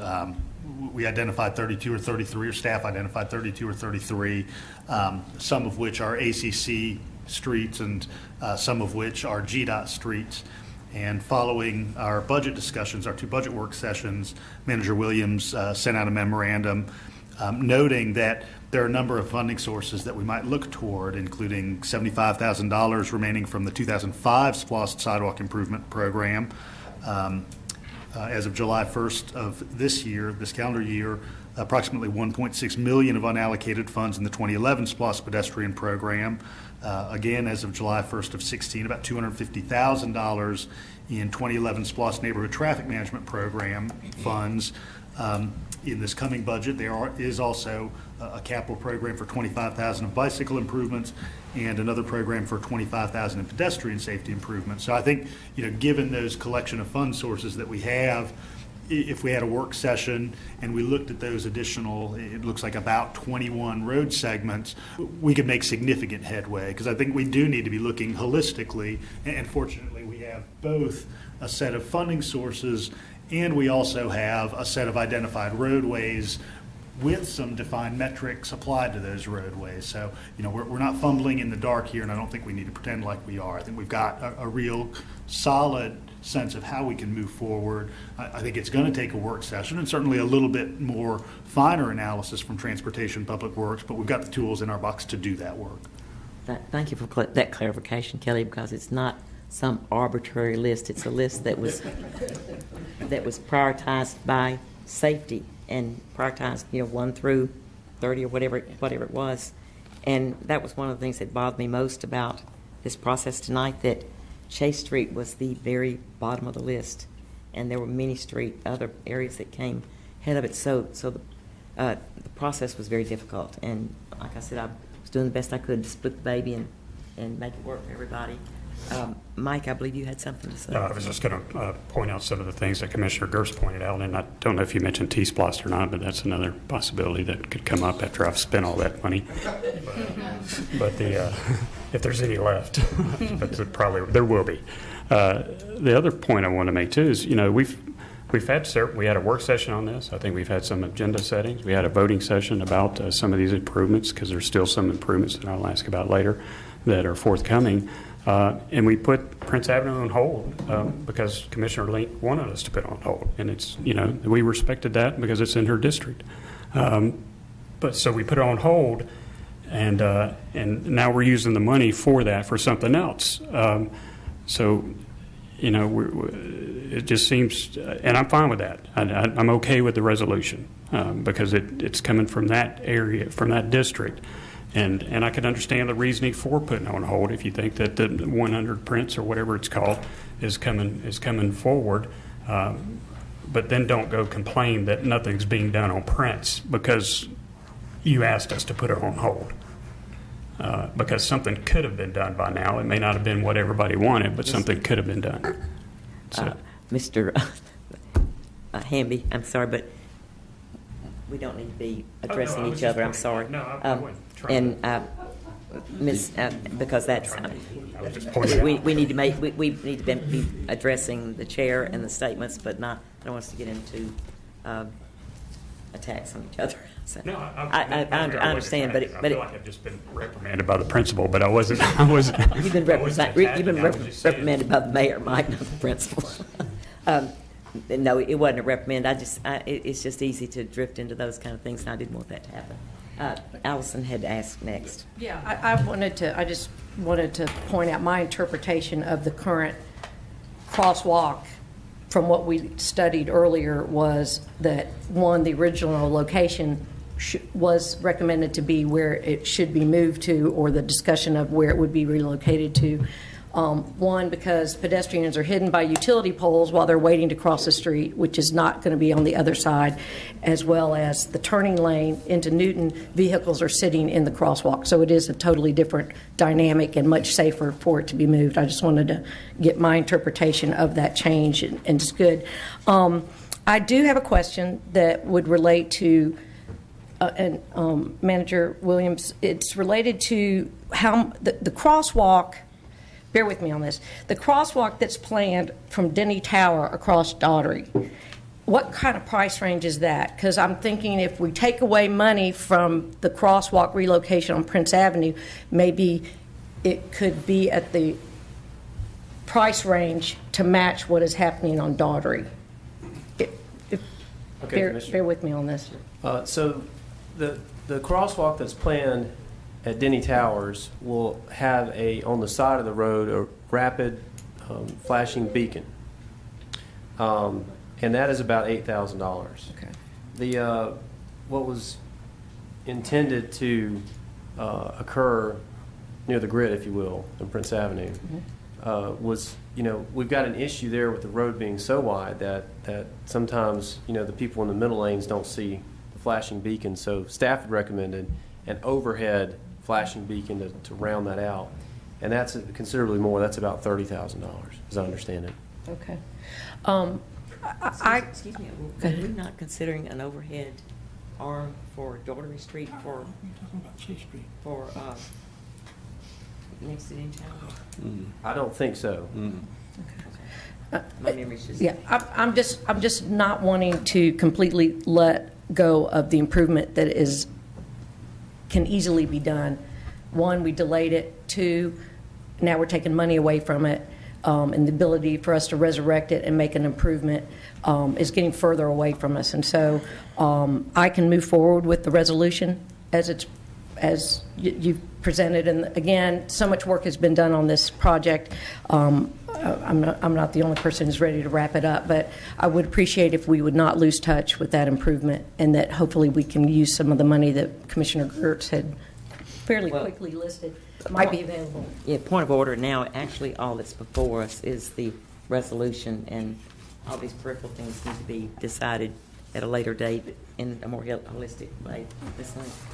I just want to clarify that the Chase Street resolution, the only additional recommendations over staff's initial recommendation is some extra striping to double stripe the bike lane, which is exactly what was proposed when River Bend was striped for bike lanes, and some green paint. And that also appeared on River Bend. And a little bit of median paint, which is what we see on Doherty as the turn lane disappears and comes back. So these are additions that are pretty much standard, as we've seen some of these other road lane reconfiguration projects. And for some reason, they weren't included in the recommendations for Chase Street. And, the citizens who live along that street and use that street, I feel like they deserve the same kind of additional safety measures that folks who live out by River Bend were getting with some of their road reconfiguration. Ms. Link, we're all supporting you, and it's pretty much green paint, but it's about $8,000 worth of green paint. If everyone's a stock tip, invest in green paint. Yeah. And it's the issue is increasing a project beyond what the scope of it was, and where does that money come from, and the rest of it. And it still bothers me greatly. I'm not trying to pick on you, but it's there was the process from beginning to end was just a bad process, and we're trying to do the best we can, move on. So, Mr. Neesmith, you had something. Madam Mayor, I just want to thank you for the work that you did, and we had a long talk the other day, and I see where you're coming from, and so I will support this, but I do want to keep our eye on the Prince Avenue ball. Thank you, Mr. Neesmith. Are y'all ready to vote? Do you have a motion and a second? Yeah, we already had that. All in favor? Aye. Any opposed? Okay. We're making some progress. And this is the time now that anyone who wishes to speak to us from the public on any item may have their 3 minutes. Mayor and Commissioners, Sydney Bacchus, P.O. Box 174. I want to thank the mayor for her comments about the importance of factual statements, and I think that's a very important thing to keep in mind.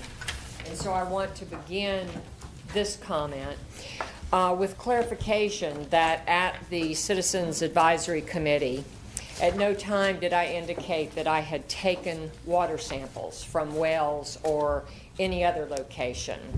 And I would not have said that because I have not done that. What I said was that I had taken samples of the sewage sludge compost from the dump, and that those samples, in fact, were contaminated. I have not needed to take samples of well water, because the court clearly has already shown that there was contamination of the groundwater. So I would not need to waste my time or my money doing that.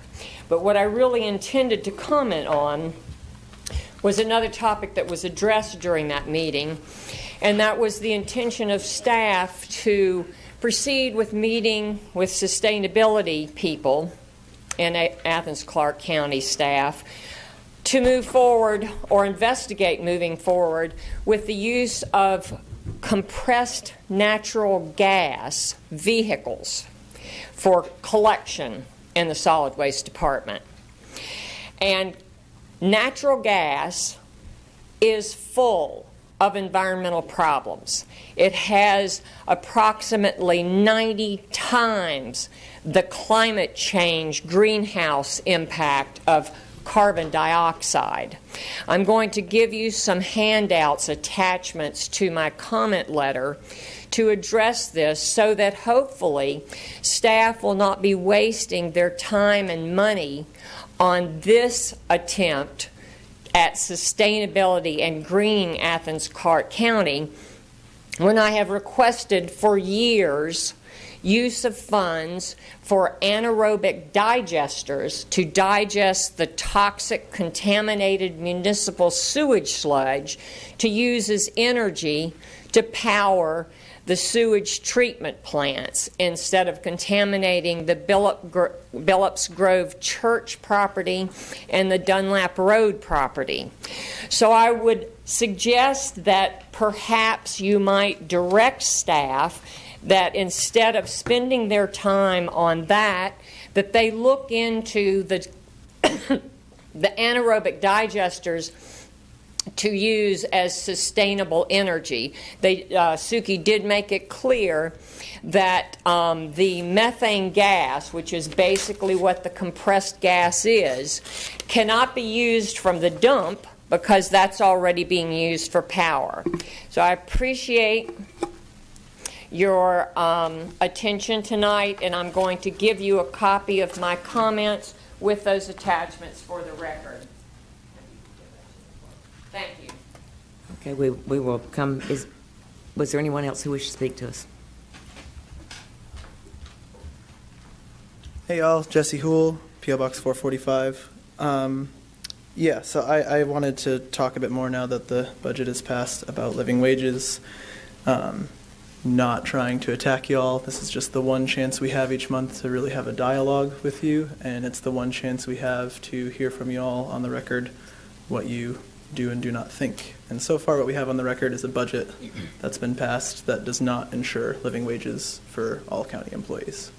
And what we've heard on the record from different people has varied. From some people we've heard nothing, and from others we've heard questions, and from others we've heard loud and consistent support.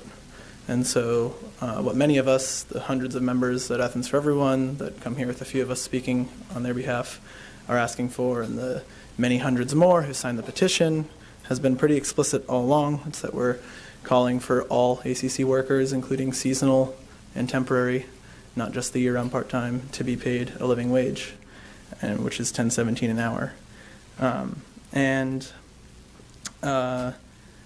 Mr. Gertz, very encouraging the plan you have, if we can take on faith that it's going to be enacted. But there's some of that language around like it should result. And the real thing that determines whether or not ifs and shoulds turns into results is whether or not those of you behind this rail say that it will result and decide that it will result. Madam Mayor, the quote from the meeting, so we were about 6 months in to asking for this after we delivered the petition, and I think y'all were tired of hearing from us on this. And you said, I just want to be clear, or something to that effect, but the quote is, we all have every intention of paying all county workers a living wage. And then your budget didn't have that in there. And so it's hard for us to have a lot of faith in those intentions when we're hearing ambiguous things. And so, like, Mr. Sims, I really appreciate that you spoke about this tonight and kind of gave your implicit support. We'd like to hear your explicit support. Ms. Dickerson, you talk about the knowledge and skills and abilities being a big factor, and that is, but we believe that at the end of the day, regardless of someone's knowledge, skills, and abilities, they all deserve to make enough to live on. And Ms. Bell, you talked about bottom-up versus top-down. The people at the bottom in this scenario are under the floor. The people at the bottom in this scenario are not making enough to live on. So we're asking to lift that floor. We're saying, you know, this is going to come up again in a year. The plan that you've laid out means this has to come up again. So we're asking for some clarity. Let's make it easy next time around. Everybody can come out on the record and say, yes, Our big priority is that we will ensure that floor, whenever the study comes through, is a living wage. So I would ask you all to please do that on the record. Thank you for your time. Thank you.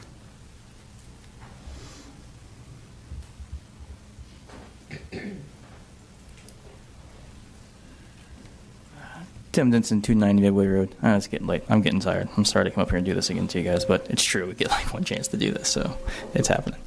What I wanted to speak on, and first off, I want to say things have gotten testy, and they shouldn't, and there's no necessary, no reason for it to.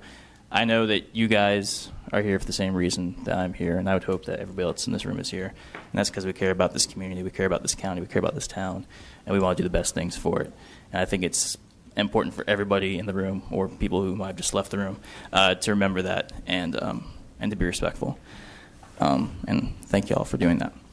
I just wanted to quickly cover something. I'm not sure exactly how it's going to go through and stuff, but on the contract awards in excess of $10,000, item number 16, I emailed the mayor and all the commissioners and also staff back in March about one of RFP 00785 that's on this contract list to be approved, and that is for ACTV audio-video upgrade, specifically for here. And as I was noticing, these cool Stormtrooper cameras in the corners here, I'm assuming some of that funding already went through. I hope it's getting my good side here. But it's a very large contract, $146,000. And part of that RFP that I emailed to all of y'all specifically says systems should be designed to accommodate the possible future expansion of a live broadcast signal from a separate building approximately 3 blocks away. And it goes on to that, which I'm assuming is the Dougherty Street building, which I've talked to you guys about many, many times, and the importance of it.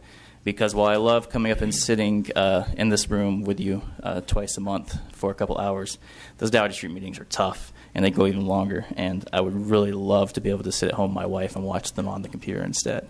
And I'm sure our great journalists in this town would too.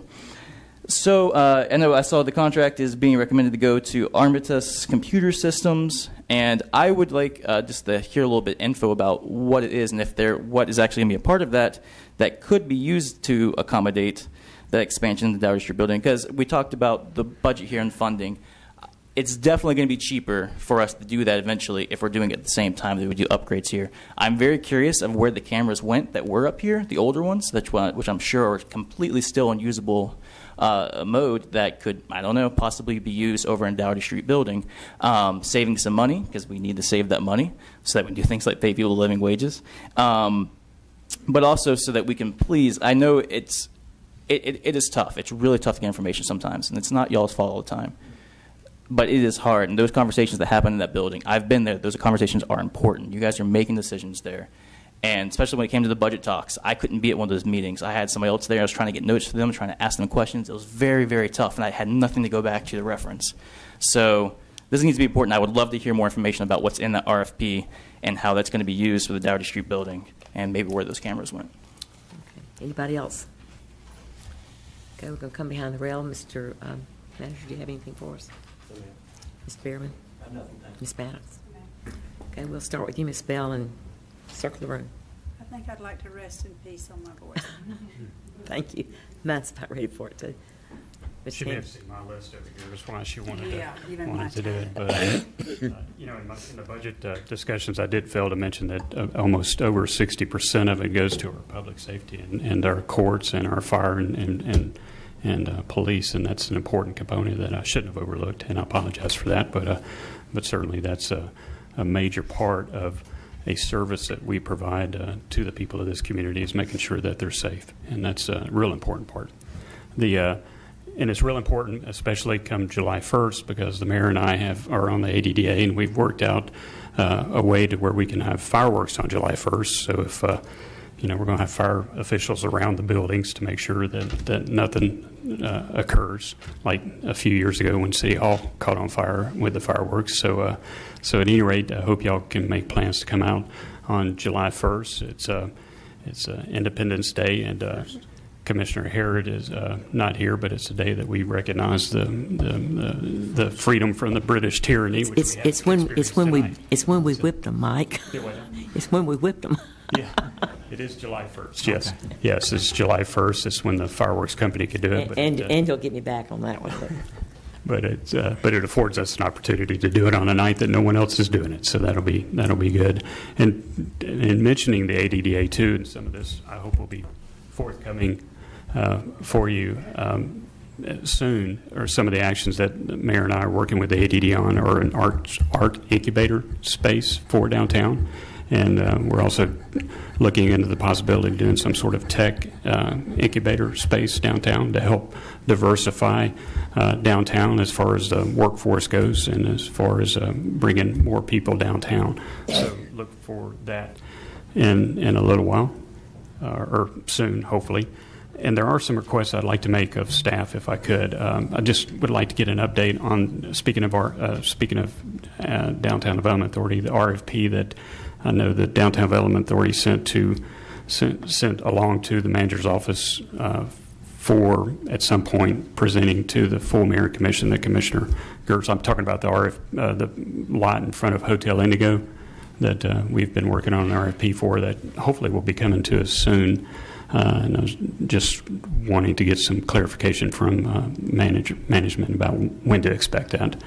The second thing, and the mayor has also been an advocate for this on the ADDA as well as behind the rail, the parking meters. I know we put some recently on Daughtery Street, but since we are taking a step back from the downtown streetscape improvements and infrastructure improvements until we look at some other options to broaden that, the parking meters were anticipated to be changed out to include the new ones.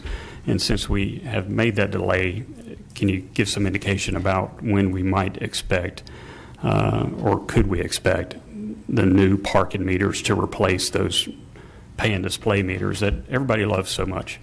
I don't really think they do, but if you could help with that.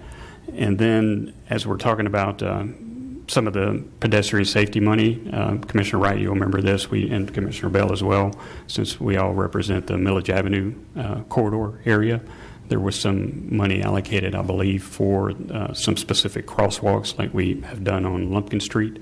And I'm just wondering about the time frame for when we would expect that. I would hope we could expect it before fall session starts for the university, since it'll be utilized quite often there. And the final thing I want to bring up was I had a constituent contact me about the possibility of this community looking into something perhaps new for Athens, and it's regarding economic development, an incentive for economic development, an incentive that perhaps could benefit both the Atlanta Highway Corridor or the Athens West Corridor and Lexington Road, and that's a level 2 Freeport exemption. And right now in Georgia, manufacturers, let me see here, make sure I pull this up, and the mayor could help me with this too. In Georgia right now, you can get a level 1 Freeport exemption, but that only applies to goods used in manufacturing and finished goods destined for outside of Georgia.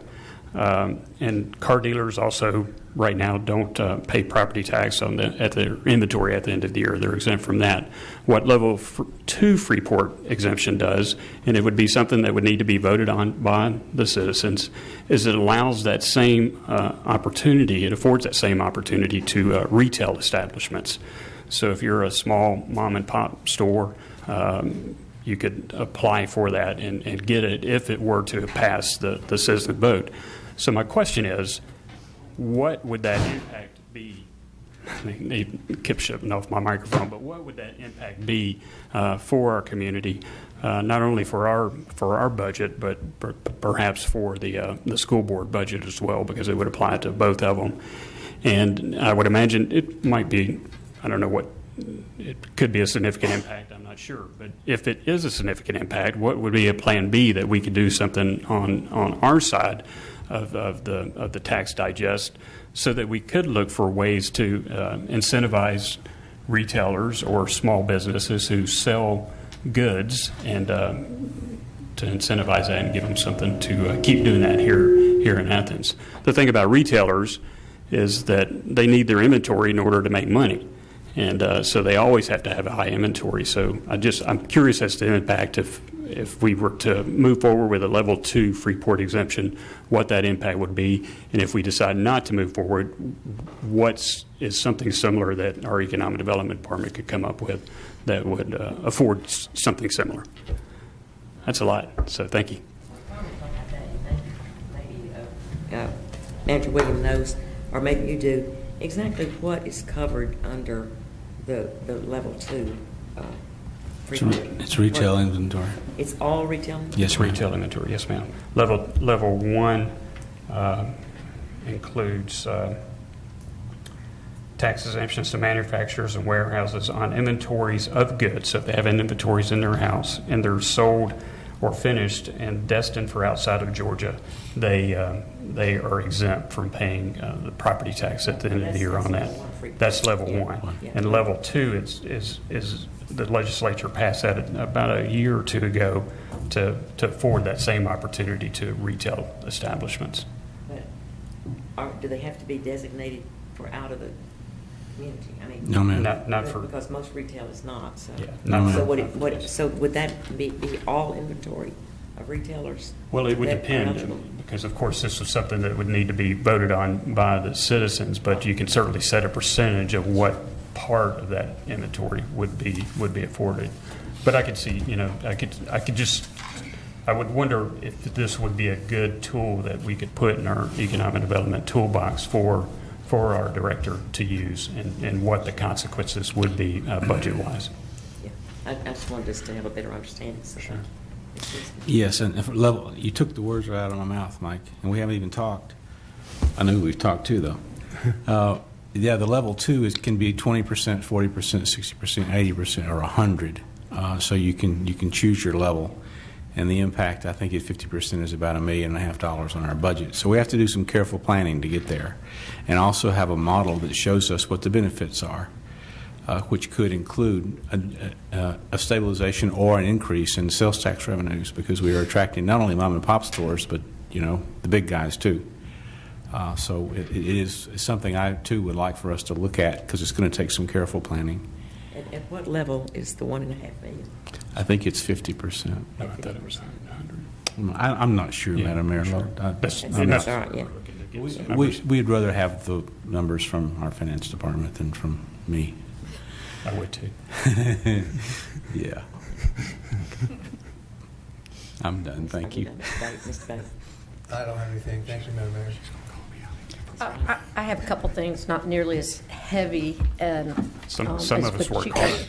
Yeah, clearly got your money's worth this week. Anyway, on the idea of if we were to start our meetings earlier, like at 6 o'clock instead of 7, and that just sort of brainstorming an idea, it would allow the ability for us to use the bus, whether it's us or people coming to our meetings, would be able to use the transit system at an earlier time and getting out earlier. And so that occurred to me, and I wanted to share it. And there is a litter index. If you guys haven't heard about it, you're going to hear about it now. It's the Keep Athens-Clarke County Beautiful. It's an annual thing that they're required to do, and it's to survey how much litter you see and document where it is. And it's online now. The deadline is July 15th. So if you go online to Keep Athens-Clarke County Beautiful, just search that in our website, and then there'll be a large box that says participate in the litter index, and you log in, and it tells you how to rank whether there was no litter in the section of street that you saw, and there's 3 more levels of it getting uglier from the no litter part. But it's a very important part of the and we get a lot of awards from our Keep Athens-Clarke County Beautiful chapter, and it's a requirement to have that in what they do every year. So if the more citizen input we can get, the better on sections that you see, and then just rank it. And you can do it online. And if all the commissioners, I think you've all gotten an email, I'll send you a reminder as well. And it's straightforward, and I'd love to see us get an improved participation rate. Thank you. Ms. Lee. Yeah, I want to mention something else in the budget that didn't get a shout out yet. We put money aside for a bike master plan, a new bike master plan, and we put a pretty decent chunk of change, so we should be able to get a pretty thorough plan, hopefully with some implementation recommendations. And I hope that, you know, seeing the process we went through to get some fairly meager improvements on Chase Street, we can have some professional recommendations how to make that process smoother and how we can implement those kind of changes in our regular repaving schedule. So that's something to look forward to. So hopefully next time we do this, it'll be a lot less painful. Mr. Kurtz. Yes, Madam Mayor, a couple of brief items.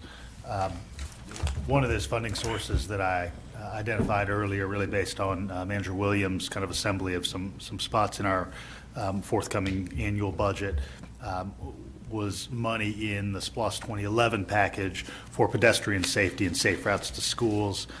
One of the things I've been doing is sitting down with administrative members of those schools that are in my commission district to see if they have any safe routes to schools needs. I'd absolutely recommend that everybody, if they haven't had schools avail themselves of that funding source, take a look at that and talk to either the local school council, which kind of in the forthcoming school district format is going to be a requirement of every school, or with that school principal. You might find that there's some benefits there.